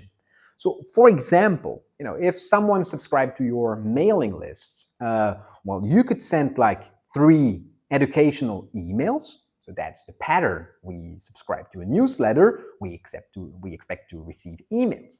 But then after, I don't know, mail 3 or 5, you ship like an overnight to someone a physical implementation kit or whatever. Okay, that's disruption. The typical flow is this, then you ship something physical.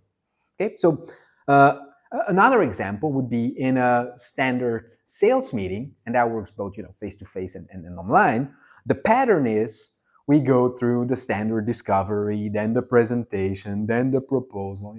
The disruption would be to stop in the middle of the presentation and say something like, actually, let me show you something completely different. And then you share a funny but a powerful video from an actual customer, right?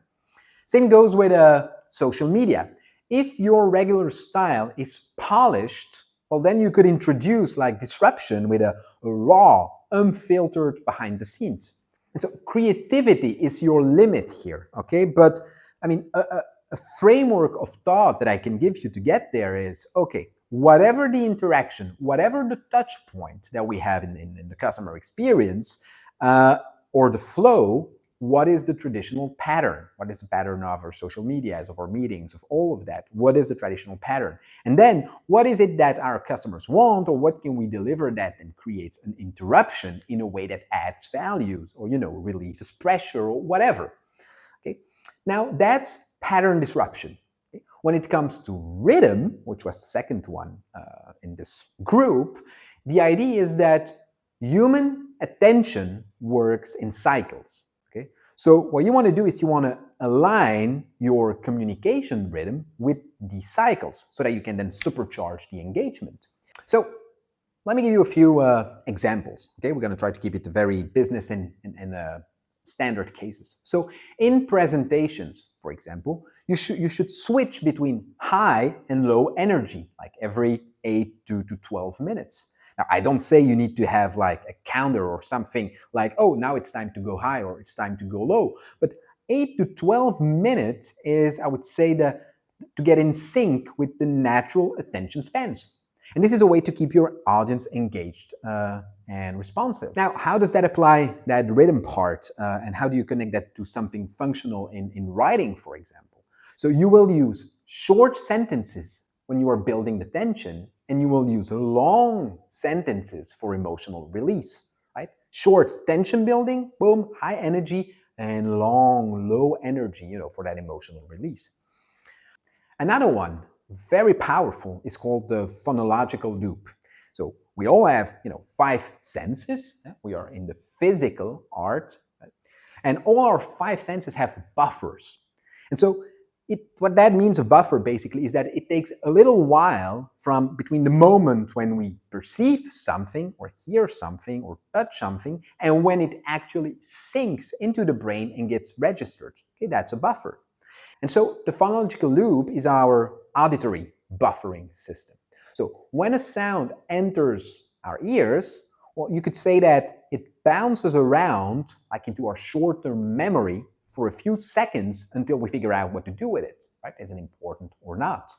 Am I going to be attacked, right? Think physical reptilian. Am I going to be attacked or not? So a sound bounces around in that short-term memory for a few seconds. And then, well, we decide, does it go deeper? Do we register that into the brain, or do we just forget about it? And this is where we can hack the system. So by playing with rhythm and sounds, what you can do is you can make them bounce around I would say, in our memory for longer. So if you make a sound bounce around in your short-term memory for longer, you increase the probability that it will stick. And so I think that what I'm sharing here with you is really gold for coming up with names, whether that's for your company or a new company, your product, your service, whatever. Always take the time to think about your names. Because when something gets lodged into our brains and we start repeating it, well, then we become familiar with it. And we tend to like the things that we are familiar with. And so now, how do you do that? How do you use that phonological loop hack to build the right names? How do you do that concretely in business?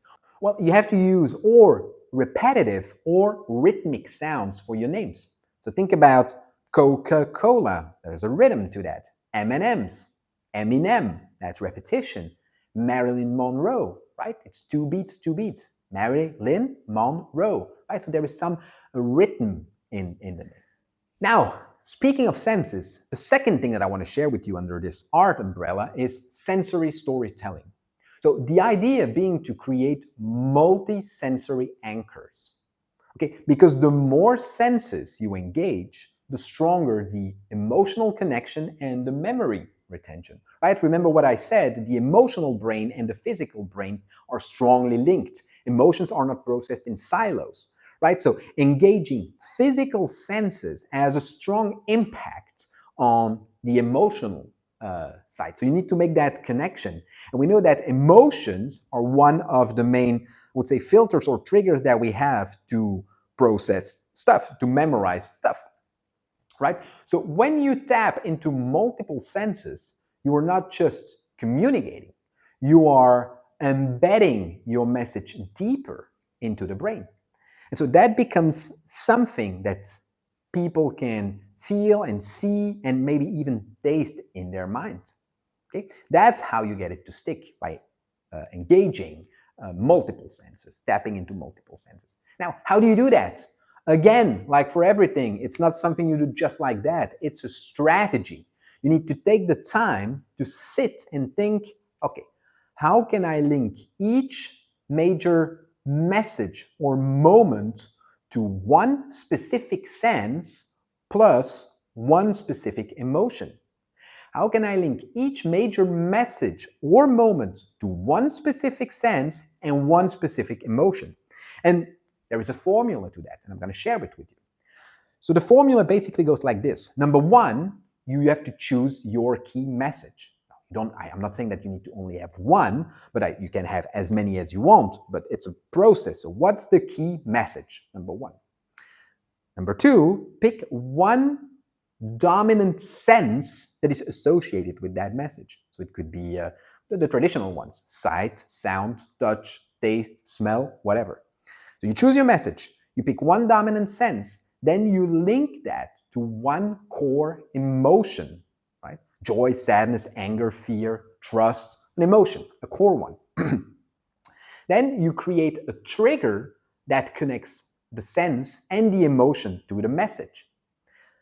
And number five, you repeat that consistently, because that reinforces the association, right? Repetition reinforces associations. So this formula may seem like a little bit weird, but I'm going to give you now a few very well-known examples.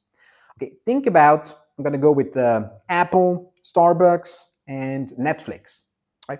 So think about the Apple way of doing this.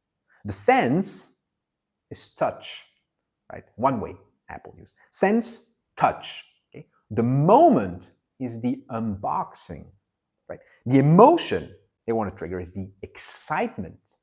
And how do they trigger that? It's, with a slow release box. It doesn't open just like that. When you take your box and you lift it, there is like a slow release. This is designed. Don't think it happened just by chance, right? Apple are master designers when it comes to triggering emotion. And what's the result that you get out of that? It's that anticipation and that joy, right? That slow release. It builds up the tension and the joy, right? So touch, unboxing, the emotion they want to trigger is excitement. And then so their trigger is a slow release box. And that creates anticipation and joy. We got the very more down-to-earth Starbucks methods, right? The sense they engage is smell.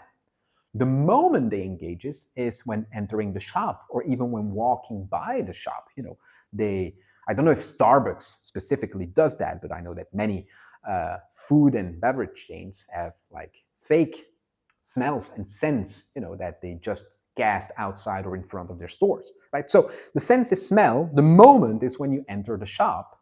The emotion is comfort, coziness. Their trigger is, they have that enhanced coffee aroma that they diffuse. That's it. They engineer the way that coffee aroma is going to be diffused. And the result is, that cozy home feeling that we have, whether it be with grandma or a souvenir, but it's home. And everyone likes to be home, right? Now, a last one is the Netflix way. So we've seen touch with Apple. We've seen smell with Starbucks. Let's go with sound. Netflix way is the sound. So the sense they engage is the sound. The moment is hearing, basically. The moment is when you open the app, right? What happens when you open the app? That's the trigger. Ta-dum! That's the sound. So with that sound, when you open the app or when you launch new episode of whatever, the emotion they want to trigger is the anticipation. And the result, basically what happens is now we grow accustomed to that. And so when we hear that sound, that ta-dum trigger, well, the result is, okay, entertainment mode activated. Let me Netflix and chill, right? So this is a way how you do that sensory storytelling. And again, it's a strategy, right? Sit down, think about it. It works in any business, right? You just need to put in the time, effort, energy to figure it out. Now, be careful. Again, it's very tricky, right? Always remember that the sense you're appealing to should amplify the emotion. It should not compete with the emotion. Now, a few other things under that umbrella of sensory storytelling is maybe very quickly and top of mind. Visual elements. So you can use what we call color psychology to support your communication. So for example, we know that red triggers urgency and excitement, right? Making, like, for example, it ideal for limited time offers. Blue, on the other hand, creates a sense of trust and stability, so which is perfect for services that rely on credibility and reliability. Now, there is one caveat also to that color psychology. It's not like all kinds of red, all kinds of blue do that, right? There are shades to all of these colors. So it's something also a well-thought process. And again, it's not gonna do the whole job in isolation. It's not like, okay, we have a shitty product, shitty marketing, but hey, you know what? Now we're gonna rebrand that one into red, and it used to be green, and now all of a sudden, we're gonna create a sense of excitement, and or we're gonna paint it blue, and so it's gonna build some credibility and trust. No, again, stacking up, but it works. This shit has been tested many times. It works. So visual elements, tactile experiences. Okay? Don't underestimate the power of touch. And again, back to that Apple and all the rest. Think of packaging that feels premium in the hand, right? Like the clean, the sleek unboxing experience of an Apple product. And so it's about how can you use touch to elevate perceived value and create like a sensory connection that just sticks. That's the idea. That's what you want to achieve. Number 3, it's what I call the primal triggers, right? We're going to go tap into that physical but linked to the emotional, and we're going to get to the 3 individual brains later on.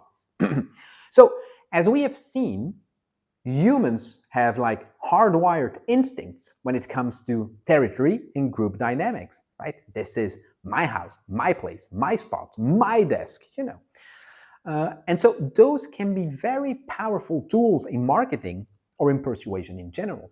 So people naturally seek belonging, okay? They gravitate towards in-groups, the communities, and they're very protective of their territory. That's fine. And whether we are talking about the physical, the emotional, or the social space. So how do you tap into that? One way to do that is creating ownership. So you get your customers emotionally invested before they even buy.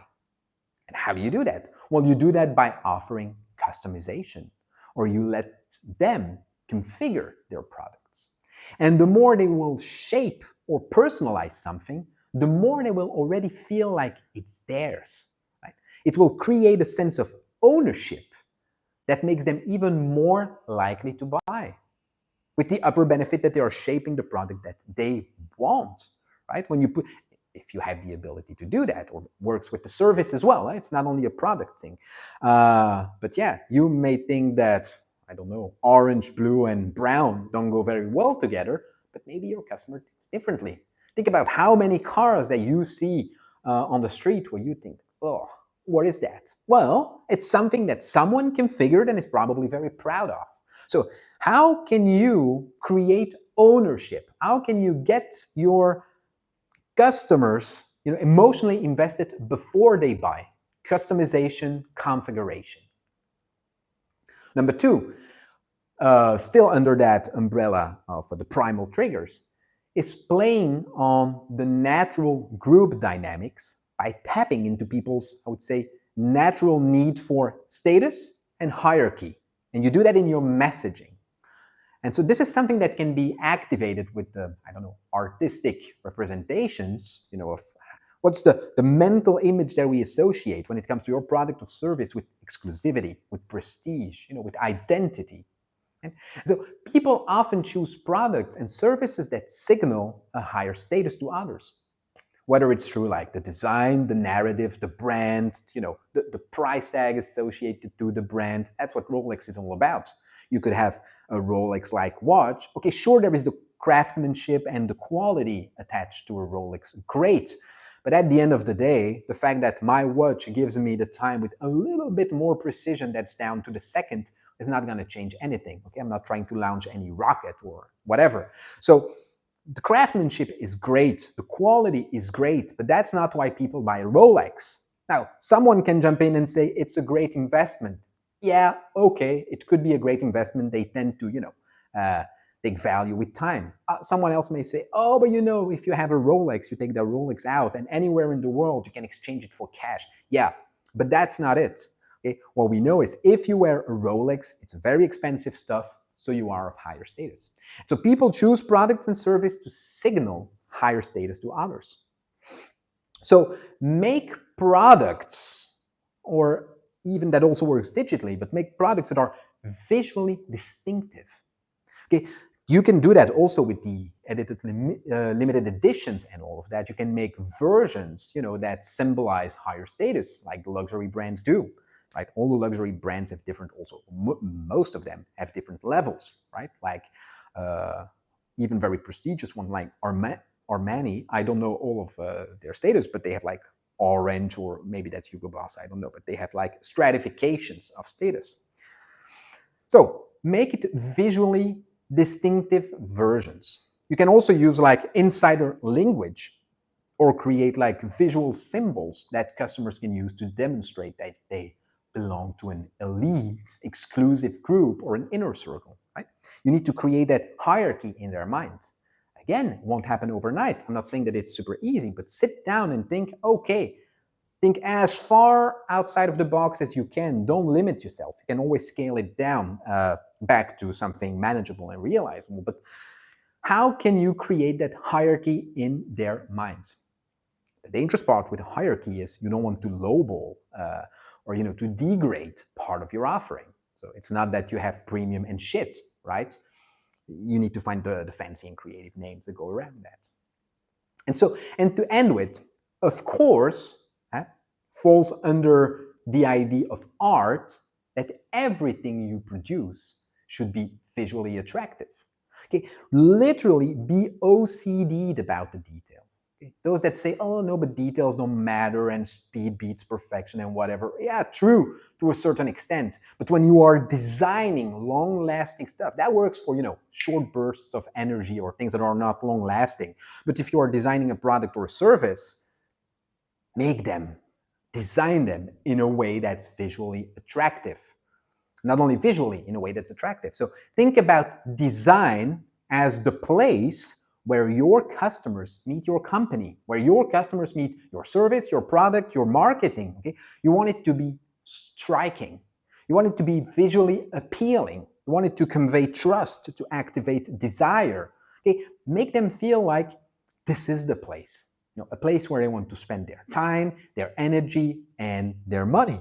And I know that some people will say, but what's appealing to me, like the examples I gave with the car, is not appealing to someone else. Sure, there is not a 100% rule that aligns everyone and where everyone says, that's it. But there are general trends, there are general rules, and it doesn't matter. I'm not talking about nail the colors, nail this, nail that, but be OCD'd about the details. Also, be careful. Don't forget functionality.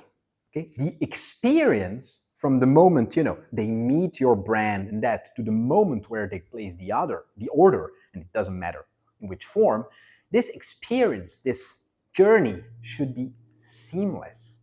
Remove friction at all levels. Form follows function.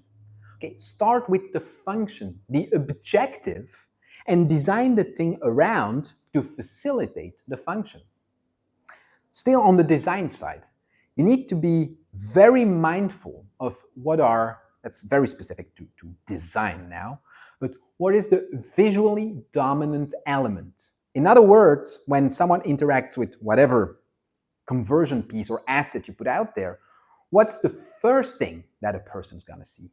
Okay? You have to walk away from your computer or your presentation, your video, your social media, walk away, take some time and ask yourself those questions all the time. 1, what do I see first? The visually dominant element. 2, is that thing what I want them to see first? And then you start to think about, that's the visually dominant, you start to think about the visual hierarchy. Okay? If that's the first thing that I see, what's the second one? The second element. What's the third one? Okay? The bottom line being, when I look at those visual elements, when do I learn and understand what's going on here? What's in it for me? At what point do I understand that? And it has to be in the first 2 elements they see, right? And so we could argue that modern marketing, modern ways of interacting are more and more video, right? You're probably watching this video, not reading the book that I wrote about it, that I didn't write, but that I wrote about it, right? So always think, when it's not video, but it could also apply to video, always think about the natural reading gravity. And in Western cultures, we read from left to right and from top to bottom. Okay? You have to follow that gravity. Everything that goes against that gravity creates friction. And remember what we said about friction. You have to remove it at all levels. So it must be crystal clear where my eyes should start, then where it should go next, and next, and next, and next. Then it should also be crystal clear. What is it? What does that mean? What's in that for me? So that was Design 101. Think about it in everything you do.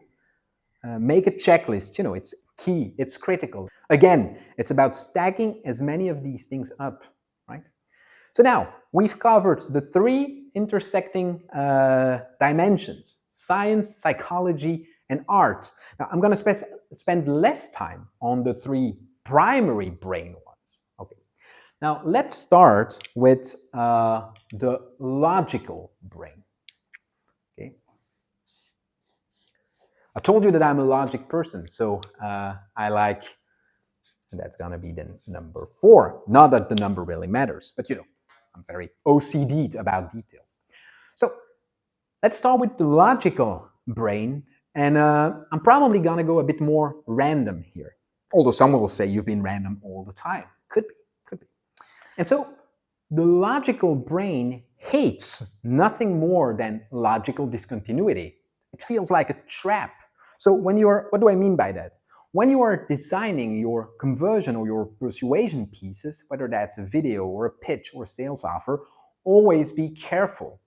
If you kick things off with like a bold headline or an attention-grabbing statement to pull people in, but then you start talking about or delivering something that feels completely unrelated, completely disconnected, the logical brain will be like, that doesn't add up, it doesn't make sense, and it will pull the plug because it's triggered, right? There is a discontinuity in the logic between the promise and what you lead with.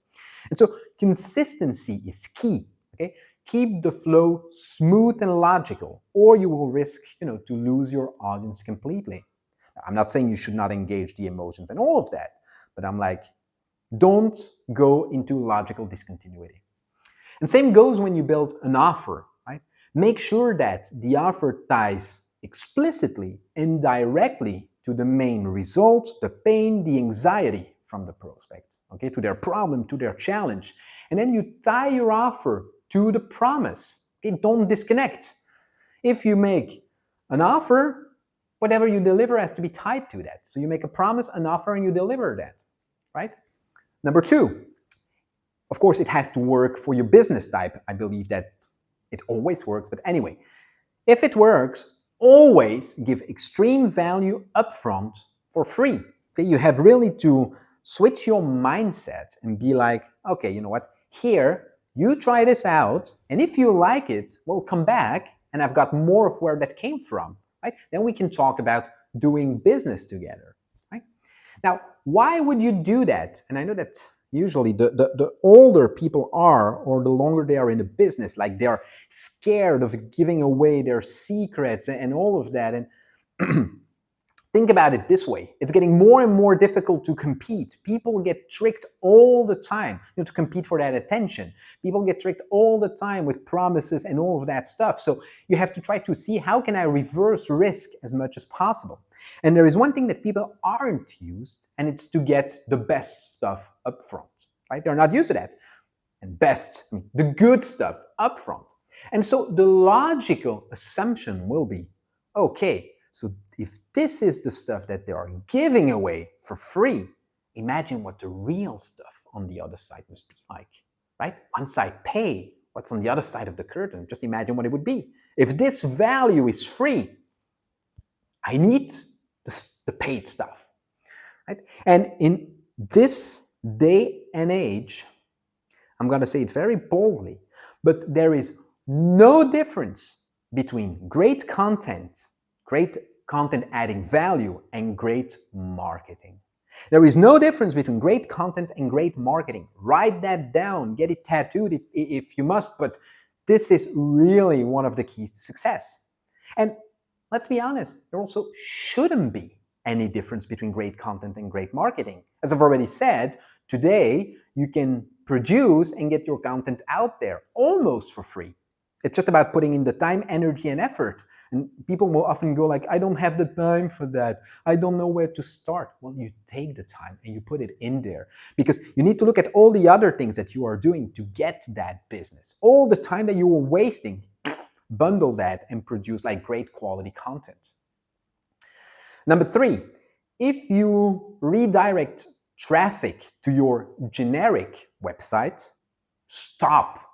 Okay? You need to, and how does that tie with logic? I'm going to get to it, but you need to split your website into multiple sites or funnels with, I would say, a purpose for each of them. Okay? The purpose of this one is to get the name and email. The purpose of this one is to sell. Okay? It's called one decision marketing. You don't want the logical brain to juggle with too many options. You want people to make one decision at a time, no more. Okay, now, I'm not saying pull your website down and come up with only like small funnels or generic websites. No, you should have a generic website. What I said is, if you redirect traffic, if you do paid ads, communication campaigns, have a blog, send out text, don't redirect that traffic to your main website. It can have your URL, right? www.mybusiness.com / but then you have very specific one decision at a time websites, one purpose for each conversion piece. Number four, let's talk about pricing. And here I'm going to really go into depth because I believe that pricing is, of course, super important.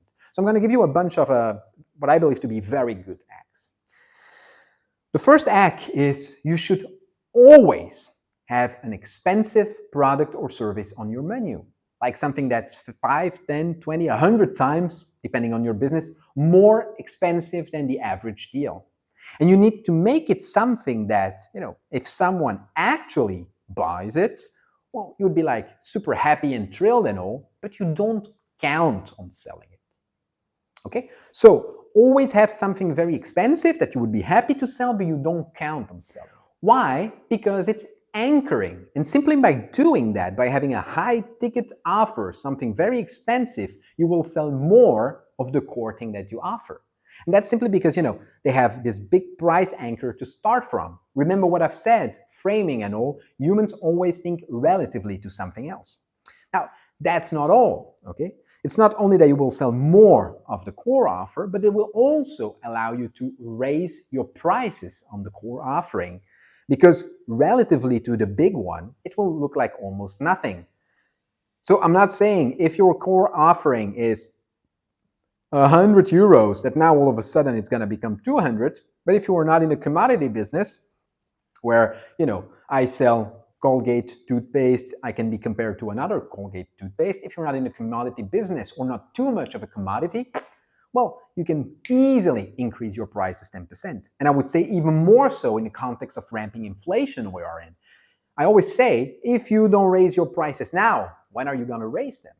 And that's an exercise that I like to do all the time. I like to think like, I have a kid and my son, and we send him to different courses and lessons and classes and all of that. And I always think for the ones that provide the most value, and I believe they are still, relatively speaking, like, to what point could they raise their offer, their price, that I would still be very happy to pay it?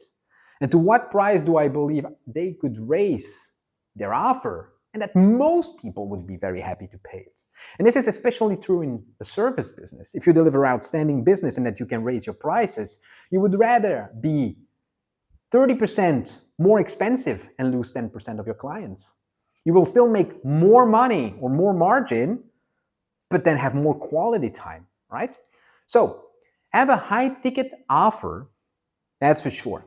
But the second logical hack that you can achieve with pricing is avoid to have 1 or 2 price points. Okay, that's not a very good strategy. So if you want to influence sales with price points, next to the super expensive thing, maximize the 3 price points strategy. So let me simplify that one to the extreme. Okay? Let's say you are selling popcorns. Okay? You have 3 different sizes, like small, medium, large, and you have like 3 price points related to each size. Well, in a 3 price point strategy, the way you position the medium price will impact how many you sell of each. So let's say you want to sell more large popcorns. How do you do that in a 3 price point strategy? Well, you will raise the medium price and place it closer to the large one. So let me give you an example. Let's say that you have, let me flip that one. So you have your 3 popcorns, small, medium, large, like popcorn and stuff, right? And so if we look at the pricing, you could say that a very standard way to price this would be €5, €7, €10. I really don't know at what price popcorn goes these days, but I wouldn't be surprised if it was anything like that. So when I say if you want to sell more of the large one, what you're going to do is you're going to raise the medium price to get it closer to the large one. So for example, you could be like, okay, now we go, let me take another color. We keep this one at 5, right? But this one becomes like, I don't know, 9, and then this one becomes 10, right? If you forget about this line for a second, by doing so, what will happen is that by this way, the large option feels like a way better deal. Because like for a minor price increase, like less than 10%, you will get a lot more. And so it also becomes an almost, I would say, no-brainer upsell. Now let's say, still in that example, if you wanted to sell more of the medium popcorns. Now, you might say, of course, I want to always sell more of the large ones. Yeah, but you also need to look into your data and statistics and what people can afford. So I'm just giving you examples here, and then you see how you apply that. But if you wanted to sell more medium popcorns, what you would have to do is to create more distance, okay, between the medium and the large price. So here what we did is we brought it closer, right? But if you want to sell more of the medium, then you need to create more distance between the medium and the large. So let's say something like 5, okay, 8, and 15. Now we have a big gap, right? And so what this does is this makes the medium price look like much more appealing, much more reasonable compared to the large option. And so back to the previous point that I made, this is also why you should always have a very expensive thing to sell. Not only does it raise your perceived value, but it also allows you to drive more sales to the medium option, while also allowing people who have and want to spend the money to buy your premium offering. And I think it's Alex Hormozy that says that the only thing worse than making a €1,000 offer to someone with a €100 budget is to make a €100 offer to someone with a €1,000 budget. Because when you make a €1,000 offer to someone with a €100 budget, yeah, you lost €100. But in the second case, if you make a €100 offer to someone who's willing to pay 1,000, you're losing €900. Okay? So I really think most people miss the mark when it comes to pricing strategy and the way they present it. So the summary here is have a 3 price point strategy whenever it applies, and always have a high ticket or a high pricing offer. Now, I'm going to dive a little deeper into this, and I'm going to share more powerful acts that really work, okay, the real secrets. So number 3, let me start with something that I would say works well for service-based businesses. So whether you are charging by the hour or a daily rate, or it even works if you work with a flat fee, for specific services. Now, this can also work for product-based businesses too, but anyway. Now, how do you position yourself and your pricing? On top of everything that I've already mentioned, here again, the anchoring principle is key. So one thing is, whoever mentions the number first sets the reference point. So always say your number first and say it high. Okay? You need, of course, to be confident about this. You don't need to hesitate and say, we charge usually 1,500 a day. And no, you say your number first and you say it high. And even you do that even when you know that it's too high for them. You could even go with something like, I or we charge 1,500 euro a day. But you know what? I'm going to help you out. How much can you afford? It's not especially a strategy. I would not say lead with that, but that's the idea. If you say it's too high, if you really want that business, if you are close to selling that, but that you know that there's only a gap in budget, this is something you could lead with. And so at least by doing that, it sets the reference. Now, if the client starts to lowball you, I usually have like a 2-step sequence, and I would say most of the time you won't even need step 2. So if someone says, hey, can you give me a discount, or can you do it for less, or just say, I can do it for more. And now, I know there's always people to say, well, that wouldn't work on me, and blah, blah, blah, and arrogant, and it might be true, but in the grand scheme of things, let me tell you, this works. And I'm also going to tell you why this works. Now, of course, you don't need to be arrogant about it. You can just say, like, I can do it for more, like Low pressure. It's not like a fight. You don't want to fight with your customer. But the reason that this works is, think about it. When someone asks for a discount, what does that mean? It's a buying question. Okay, they've already made the decision to buy. What they're now doing is just checking if they can pay less, right? So it's a strategy. So by doing that, I can do it for more. What you are actually doing is counter anchoring. Okay, they try to anchor for less and you anchor for more. And that's why it works, because they're asking for a discount. The decision has already been made. How many times have you asked for a discount? By the way, always ask for a discount. But have you asked for a discount for something that you knew you were going to buy anyway, and the answer was there is no discount, and you ended up buying it anyway? How many times did you ask for a discount for something that you wanted to buy, you were ready to buy, and when they said, no, there is no discount, you said, oh, you know what? I don't need it anymore. Almost never.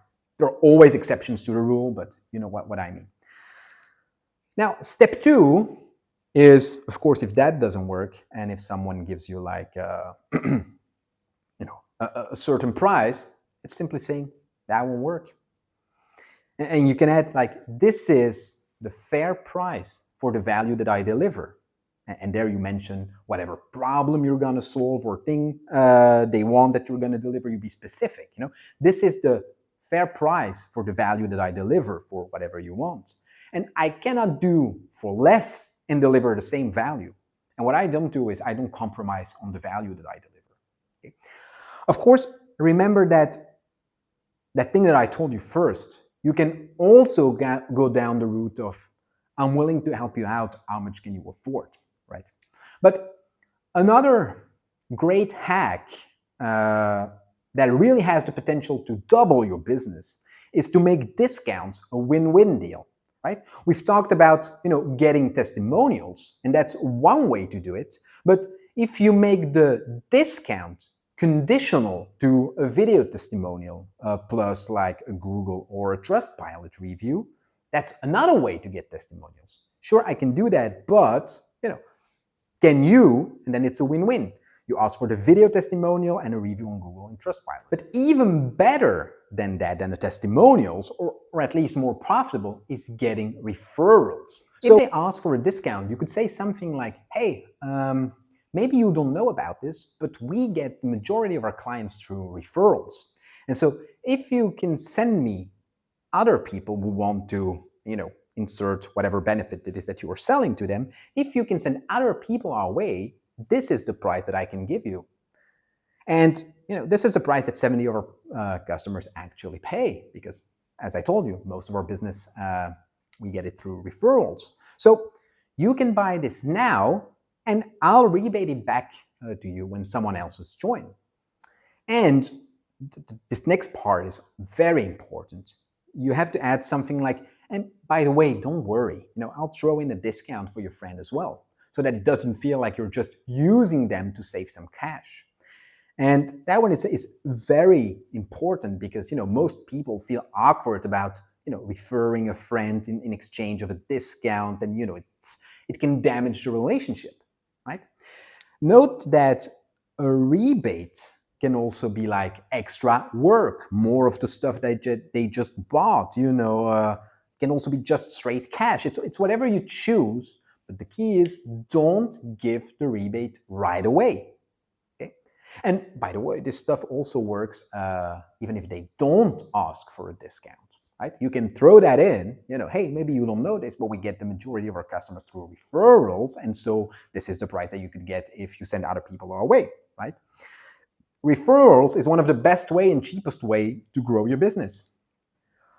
All right, a last one, which is not really price related, but more profit related. And it's probably, I would say, one of the simplest ways to increase your bottom line by 15 or 20%. And it's called upselling. Okay, we've already talked about it, but it's not the first time that you hear about it. Now, when is the best moment to upsell a customer? And I think on that first question, that's where most people already get it wrong. The best moment to upsell is when they just bought, because that's also the moment when their belief in your product or service is at its highest, right? They just gave you the money for it. And this stuff works both online and offline. Okay, so whatever we have here, it doesn't matter what the nature of your business is, it works in both configurations. So after someone buys, immediately offer relevant upsells. And relevant is key. It could be, I don't know, an insurance, a warranty extension, higher priced products, bundles, one-on-one coaching, extended support, a business workshop, a related service or something complementary to that, whatever. But immediately when someone buys, you offer the relevant upsells. Now then the next question becomes, what if you have nothing to upsell? Well, the answer is quite simple. Partner up. Okay, partner up with another company, sell their stuff or their insurances, and they might sell yours too. Right? There also, it's better if you can make it a win-win. Hey, this is complementary to whatever I'm selling. I'm going to sell your stuff, but by the way, whatever you are selling is complementary to what I am selling, so sell my stuff. And when it comes to upselling, another tip is don't stop with one upsell. The sweet spot is usually even two. It could be even more than that, but don't stop with one. Why would you? So a great hack, if you are selling online, e-commerce or whatever, you can go for 3 or 4 upsells. But if it's not already in place, you should look for a system called one-click upsells. And basically what it is when someone is charged for a product or a service, right? So they put something into the cart, they went to the checkout and they paid for it, so they were charged. That system retains the payment information. And so when you present the upsell, you don't present the upsell up front, right? You don't try to upsell before they've bought whatever the main product is. No, you charge, you check out, and then when you redirect them, instead of redirecting them to the thank you page and you will get an email in 3 minutes or whatever, then you redirect them to an upsell. By the way, most people who bought this also bought this for this reason. And so a one-click upsell will retain their payment information. And so when you present the upsell, they just have to do one click to pay for it. And then if they decline, well, it doesn't matter because, the first item is already paid for. So you don't risk an abandoned cart. Now, next to upsells, and by the way, if someone declines the first upsell, bring them to the second and maybe to the third. It doesn't matter. Now, what happens if someone declines the upsell? You can also present a downsell, something at a lower price to still capture some revenue. Right? And of course, squeeze all the data that you have. Okay, I'm not anti-data. I love data, but use the data in a wise way. Data for the sake of data doesn't earn you anything. So use the purchase data you have to analyze what usually is bought together, what other products customers typically buy together. So for example, if you are selling vitamins, they maybe also, buy supplements. And so in the purchase journey, during the checkout, push those, related products. Why wouldn't you? This is like a typical buying pattern. You just now present the option to your customer who probably maybe not even thought about it. So this is already a long session and with, I think, really lots of actionable acts that could literally 10x your business. I really believe that I'm fulfilling on my promise here. But hey, we were only on part number 4. So let's now move back to part number 5, which is going to be quicker, and it's the emotional brain. Number 5.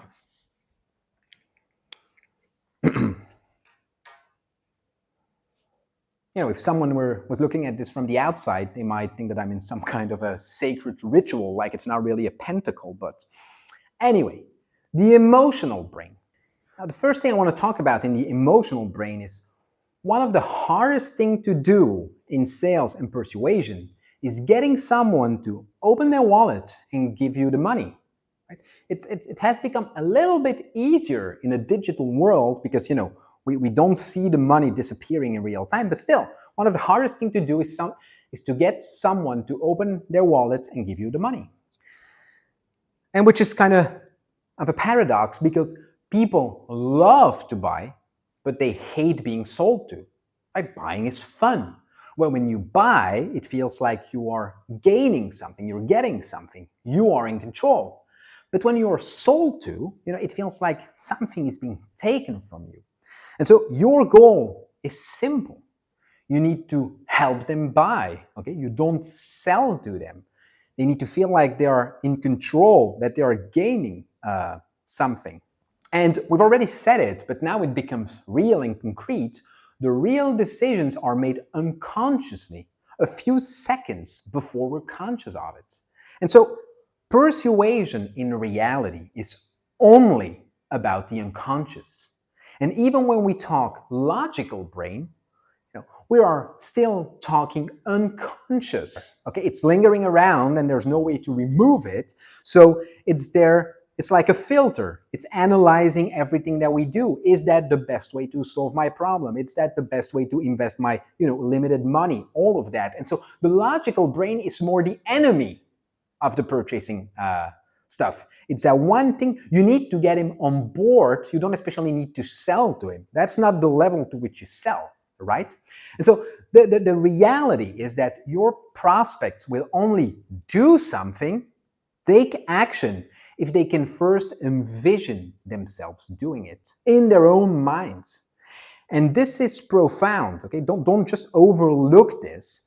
Your prospects will only do something that they first imagine themselves doing. Now, what do we learn from that? It is that you need to get your prospects to imagine themselves buying and using your product. But how do you do that? With emotions. So what do we know? We know that emotion triggers action. Okay? Without emotion, no action. And so before we have a feeling or an emotion, there's always a thought or a sum of thoughts, right? Always. They come first. What we do is we create a mental picture of ourselves doing something, and then, those pictures trigger feelings of what it might be like to enjoy that something, and then those feelings create more pictures, and then it becomes like a loop, right? We get caught into that loop. And so what you need to figure out is, how can I get my prospects to imagine themselves buying, using, and enjoying my product or service? And enjoying is not only in the sense of, oh, now they're more happy. It's also, now I've taken this fucking problem away. Okay? That's also a form of joy, right? Problem gone. So what steps, that's the question, what steps do I need to take to help them create vivid mental pictures of themselves buying, enjoying, getting the benefits, avoiding the pain, gaining the status, etc. from my offering? And so because thought triggers emotion, which in turn triggers action, we need to trigger the right thoughts, right? And a thought is a combination of images, of sounds, of words that we play into our minds. We've already talked a lot about this, how you can, engage all of that. But so it's critical to help people create the pictures we want. Okay, and so to do that, to allow the brain to lower its critical defenses to let the pictures come in, what we need to do is we need to convey trust and credibility. And to build trust and credibility, we need to let them see and feel that we understand their experience. Okay? Now we know their pain, their challenge, and where they're coming from. That we've been there ourselves, or that we know someone who has, or that we have a huge list of testimonials of customers who were just like them, but who now became the idealized version of themselves, or whatever, okay? You have to state their pain better than they can state it themselves, right? You have to be able to state their pain better than they can state it themselves. Why? Because if you can describe another person's problem better than they can, well, then there is like an automatic association. They will assume that you know the answer, that you know the solution, right? And for that, what do you need to know? Well, you need to know their emotional triggers. You need to know their pain points. And then once you have identified that, you relate everything back to them and that the results they're after. So you have to help them feel that you are trustworthy and authentic. And so be real with them by sharing the good, the bad. It's an emotion, right? You need to help them feel it. Trust is an emotion. What makes a message compelling, what makes a message magnetic, is the connection between the emotional desire of your prospects and the result, the outcome, the benefit that your product offers. And that connection has to be perfect. Again, we are looking for emotional impact. And for some of you who've seen other pieces of my content, you will know that I've talked about your customer avatar, your ideal customer, and how you come up with that. I'm not going to go into, it's already a long session. I'm not going to tell you how to come up with the avatar, but if you look for it on LinkedIn, you will find it. I've made a very compelling piece about that. It's a carousel, and then your business avatar, and then, how you create a dialogue between both of them. But if you wrap all of this up to address all of the brains, you need specificity, clarity, impact, and emotion. Okay, these are the keys to a magnetic message. Okay, so there's much more that I would love to tell you, but at a certain point it also has to end. So one last thing in the emotional part before we move on to the physical part. It's about beliefs. Okay, their beliefs specifically, but this also applies to yours. And so something I want you also to write down and retain is beliefs stretch, but they don't break. Okay? Live by that like a motto. Okay, beliefs stretch, but don't break. And in other words, when people say they believe in something, what they're really saying is, okay, this is the way it is. This is the reality. And so beliefs are like drugs in the way that people become addicted to them. And so when you try to take away a belief someone has, they immediately begin to act like an addict, right? They get nervous and scratchy and irrational and emotional, defensive, uncomfortable. You can see them crumbling down. And so if you try to handle their beliefs, what will happen is they'll marginalize you. Okay? You will become the bad guy or the bad girl. So you cannot tell someone you're wrong or you don't get it. Okay? What you have to do is you have to take their belief and stretch their belief. And for that, you need really to understand that each person lives in their own version of reality. And when it comes to persuasion, what you have to figure out as quickly as you can is what that reality is. Okay? What's the reality of the person in front of me to whatever, pertaining to whatever is relevant, to the subject. But when you figure out what that reality is, then you can step into their world and you can connect with them. And so in their minds, if you can do that, step into their mind and their world and understand their belief, they will think like, yeah, you're one of the few who gets it. And then, and only then, well, then you can show them their reality. Hey, I want to show you something cool. You're trying to achieve this outcome in life, and I have a simple way to get there that no one has shown you before. You want to see it? And they'll say, of course, because you're one of the few that gets it. And from there, you bring them into your reality and you build a bridge between the two. Now, this is theoretical. Of course, I don't say you have to say it this way, although I find it pretty compelling, but you must understand that. Okay, very quickly, on to the last one. Our good friend, the physical reptilian brain. And I'm going to keep it short here. And although I keep number 6, we now have, a bingo. We have the 6 dimensions of our hexabrain. The first thing I want to give with you, again, there are the basics, but I'm not going to go into the basics. I will try to give you, things outside of the box. And so the first thing is I call it proximity power. And what it means is that physical distance affects perceived importance and urgency.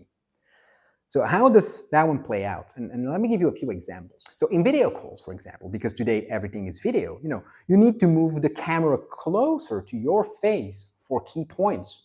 Or one could say it's probably better to move closer to the camera, but you get the idea. Move closer for the key points. If you have like a critical element, something super important on your website or on your app, place them within thumb reach, right? On the mobile version. So for example, the buy now button, it shouldn't be like a stretch, physical proximity with their thumb, because on a phone, the action taker is your thumb, right? So anything critical and important, try as much as possible, design follows function and all of that, to place it close to their thumb. And important face-to-face meeting, sit at a 90-degree angle, okay, like in a Parisian cafe, okay? You don't sit across, you will come and sit next to that person, 90 degrees. And when you do that, by not being directly in the opposition, you will reduce the natural threat response, that comes from confrontation. By the way, it's also a great pattern interrupt that I've used in sales. Okay? It's something that sets you apart. So whenever you come into a room and you're going to have a sales conversation with someone, the typical sales conversation, don't ask, do. You go, you grab the chair and you bring it to the side of the table, next to them, as to sit in a 90-degree angle. You don't want to sit side by side because that's too much in the comfort zone. You want to sit, like, as I said, in a cafe in Paris. And of course, you do that, but you tell them, you say, hey, you know what? Does it bother you? But when you ask the question, you already move the chair. Does it bother you if I just come and sit next to you because I have a few things to show you and it's usually more convenient? Okay. This is a pattern interrupt. It sets you apart, but it also reduces the natural threat response. Another one, if you have some, in a real brick and mortar shop type, if you have some key products that you want to sell, well, place them at chest level or at eye level in the stores, okay? This is a pretty well-known trick, but the reason it works is, one, it requires minimal physical effort, but it also gets, it's right there, the maximum brain processing priority. They don't have to go through all the stuff, it's there, And so these are just a few examples, but the main idea being, think about how can distance or position influence in one way or another, of course, the impact of what you're doing. Number two, movement manipulation. The direction of movement can actually influence decision making. This is part of the subtle cues, but this is what it is. So moving left to right gives a sense of progress. Okay? Now think about how you would use that in progress bars, for example. An upward movement suggests growth and improvement, right? So when designing interfaces or digital assets, apps, websites, forms, you can also use like natural movement biases, right? Swipe right for yes or accept, like on Tinder, or no to reject, or you will place the continue button to the right and the back button to the left. Those are basic design stuffs, but it's an important one. Now, be mindful, okay? When you're talking to someone or an audience or a video, when you're talking about growth, for example, you are going to draw like an upward curve with your hand to show how things will improve. But the catch is that from your perspective, this seems like to rise and move forward. But for the person sitting across from you or the audience, they actually see this as rising but moving backwards. Okay? They are viewing it in reverse. Okay? So some will say, is that really going to change everything? Like, no, of course it's not going to change everything. But as I said, persuasion is about removing friction. So, of course, the message will be understood and, your prefrontal cortex will correct for that. Okay? You consciously won't even notice that you're looking at an upward, backward curve. You won't. But if you want to engage the subconscious brain, okay, that's something more difficult to process, right? Why are we going backward? Okay, the natural way the subconscious sees growth and moving forward is from left to right. Now, what you want to do, as I said, is removing the motherfucking friction at all possible levels. It's about the subtle cues. So you want to align the brains, the subconscious with the conscious, the emotional with the logical and the physical. So you want it to make sense on all possible levels. You want to stack, as I've said, as many things that make sense as possible onto each other. So if you're doing a presentation and you want to talk about moving through time or growth, well, you need to think from your audience perspectives, not yours. Number 3, still in the physical, a bit more tricky, but we're talking about temperature triggers. Physical temperature affects emotional decisions. Okay, so you will, for example, want to serve warm drinks if you want to support long-term trust-based decisions. Okay, that's creating some form of emotional connection. You're going to serve cold drinks or refreshing drinks for analytical decisions like pricing or negotiations. You want the room to be warmer for relationship building. You want the room to be slightly cooler for negotiations or things that require, quick decisions. Like, if you have like a 15-minute meetings with your team, 1, it's better to stand up, but 2, also don't go in a room where it's too cozy. And no, you want it not to be cool. I don't say go into the fridge to make to let the meeting happen, but I'm just saying you want a cooler room.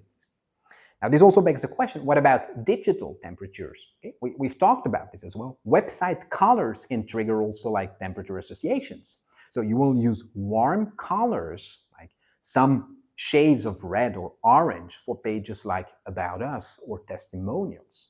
And I know I've said before that red triggers urgency, but I've also said, don't be that binary. There are shades to all the colors. So About Us, testimonials, you want warm colors. You will use more cooler colors like blues or grays for pricing, feature, comparison pages or tables or whatever. Number 4, in physical, tension and release cycles. So we know that physical tension creates attention.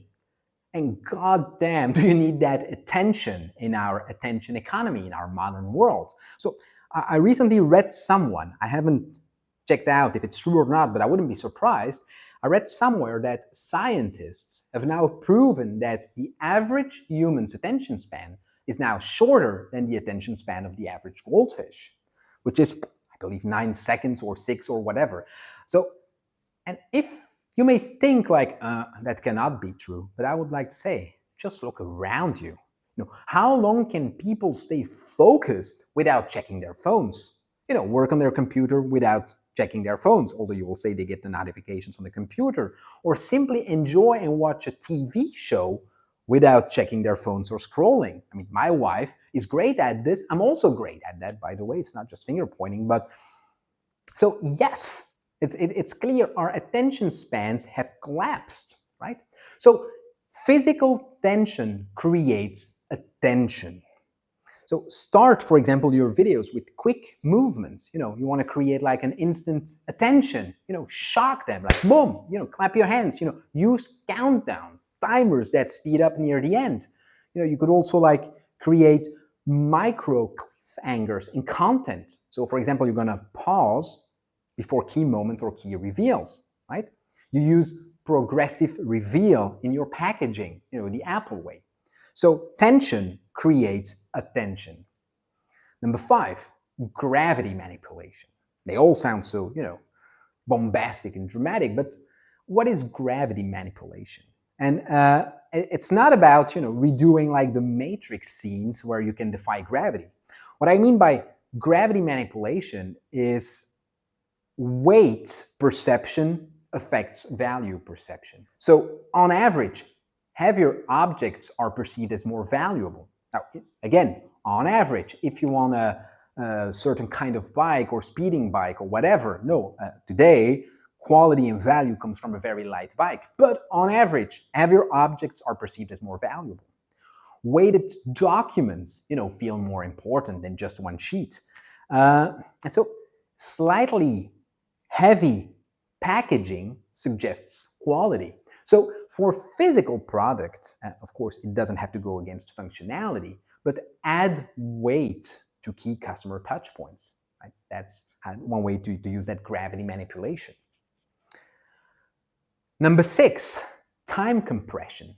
So a proximity to deadlines increases action. So what you need to do is make time feel physical, right? You need to move deadlines closer physically in the calendar, closer in time, because that increases urgency. By the way, I would say that this is also a great rule in management. Always shorten deadlines. Now, I'm not telling you to go, against work-life balance and all these, things, but in general, shorten deadlines. Don't give too much latitude. First, it will mobilize creativity like hell. I mean, how many of us have had this kind of moment where we had a month to do something and we know like it would take 3 days, and then we keep on pushing and just postponing forever, and then all of a sudden we only have 2 days left and we make like something brilliant, right? So shorter deadlines, urgency mobilizes creativity. It's like a survival mechanism going on, right? It also mobilizes productivity. And at the end of the day, as I like to say, money loves speed, right? Speed is important in business, even more so today. Another one under the time compression umbrella is showing time passing physically increases action. So you can, for example, use send timer animations for short decisions, right? A send timer is something quick, like for decisions to be made in 30 to 90 seconds. Seeing that timer flip around creates some kind of tension. It's a time compression. You can also, if it's on longer periods, like show calendar days like physically disappearing. One example is booking.com. They show rooms disappearing in real time. Right? Something to think about also is using physical countdown objects beats digital ones. So it may be less sleek or whatever, but it has been proven that on videos, if, for example, as I said, you use that send timer animation for short decisions, it increases action versus using like a numerical countdown. It's maybe not really true for a countdown that goes from 10 to 0, but in general, 30 to 90, physical countdown objects will beat digital ones. Saying 30 days, 29, 27, 26 will not beat having a whole calendar, with the first of the month and then 30 days, and you see them being crossed off and disappearing as they go. Maybe a last one under the physical brain, and it's called the effort paradox. And to a certain point, it ties a lot of concepts that we've seen in the physical brain. But the idea is that physical effort increases perceived value. Things we work for, I would say, slightly harder feel more valuable to our physical brain. So make key actions require slightly more physical effort. So for example, a slightly harder to open packaging for premium products.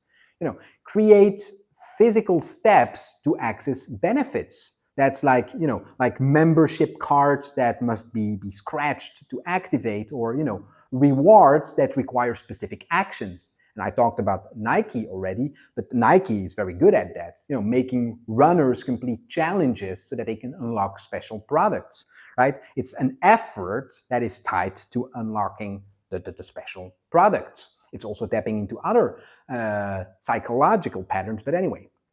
Another one under effort paradox is also add meaningful friction. Now, I know that I told you to remove friction at all levels, but add meaningful friction to premium experiences. So it's for example, what they do with slightly heavier doors for premium stores, right? It's a friction, it's heavy. They could have made that the door like super weight and easy to open, but no, it's heavy to open, right? Or the multi-step unboxing experiences, or secret entrances for exclusive venues. That's what the speakeasy bars were all about, right? They required like specific knocking patterns. So that's another one. Add meaningful friction to premium experiences.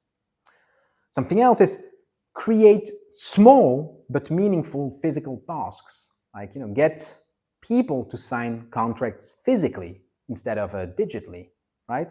Have them write down their goals by hand, for example, instead of in a checklist. Physical check-ins for accountability. And this is true at the office, for example, if you have like a remote working policy, but Also think about it from a sales perspective.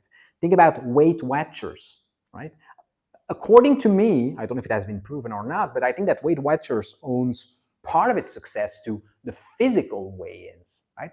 Not digital tracking of their weight. People had to come to whatever the Weight Watcher spot was in their area, and they had to come in for physical weigh-ins so that they could track progress. But it also adds that accountability, right? It's easy, one, to lie and cheat when you fill in a digital tracking, but two, if you know that you're going to have to step onto that scale and that someone is going to judge you, that increases accountability. So physical check-ins, physical confrontation, think about the physical brain, clearly is kind of a meaningful physical task to try to implement. Now, for this, like for the rest, there are rules to nail it, okay? The effort must be purposeful. And what I mean is that friction should add value. Okay? The results that they get must be bigger than the effort they put in. Okay? You should never frustrate someone. You should always enhance the experience. All right, this is it. I think we've reached the last minute or 2 minutes, because I have a tendency to expand, but we've reached the last minutes of this masterclass. So I know that this session is quite intense, but I also believe that it is literally packed with lots and lots of value and actionable strategies. And I really went beyond the theory to, go deep into actionability. Now, remember what I said at the beginning of this video. Don't fall for the I get it mechanism. Honestly, I believe that this video deserves at least one rewatch. Now, you might be sick of looking at me. You can also, just have them running in the have the video running in the background. But, and I'm not saying this because it's my content, although I might be a little bit biased to it, but I'm saying this because I genuinely loaded this session with valuable and what I believe to be cutting edge stuff, right? Some concept may of course seem obvious, that I get it mechanism, but trust me, they are not, okay? Small tweaks and hacks can lead to massive shifts in your results. So now it's up to you, basically. As I've said before, money loves speed, and the speed of implementation is the distance that you put between, the moment you hear or learn about something and the time that you put it into action, right? And so take those ideas that resonate with you and implement them fast. Go for as many as you can, stacking them up. Of course, it's better to implement a few less, but very well, than all of them in a rush. That's not what I'm saying. But on the flip side, don't get caught in the perfection trap, okay? It just needs to be good enough to make a huge difference to your bottom line. It doesn't have to be perfect. And so if persuasion is removing friction at all levels, I've now given you all the dimensions, all the levels, all the tools to remove that friction at all levels. Are there more tools? Yes, sure. Will I make other masterclasses? Probably. But I hope that you already enjoyed this masterclass. Let me know how it goes for you. And if you like it, share, comment, follow. I think you know the drill by now. Thanks for watching.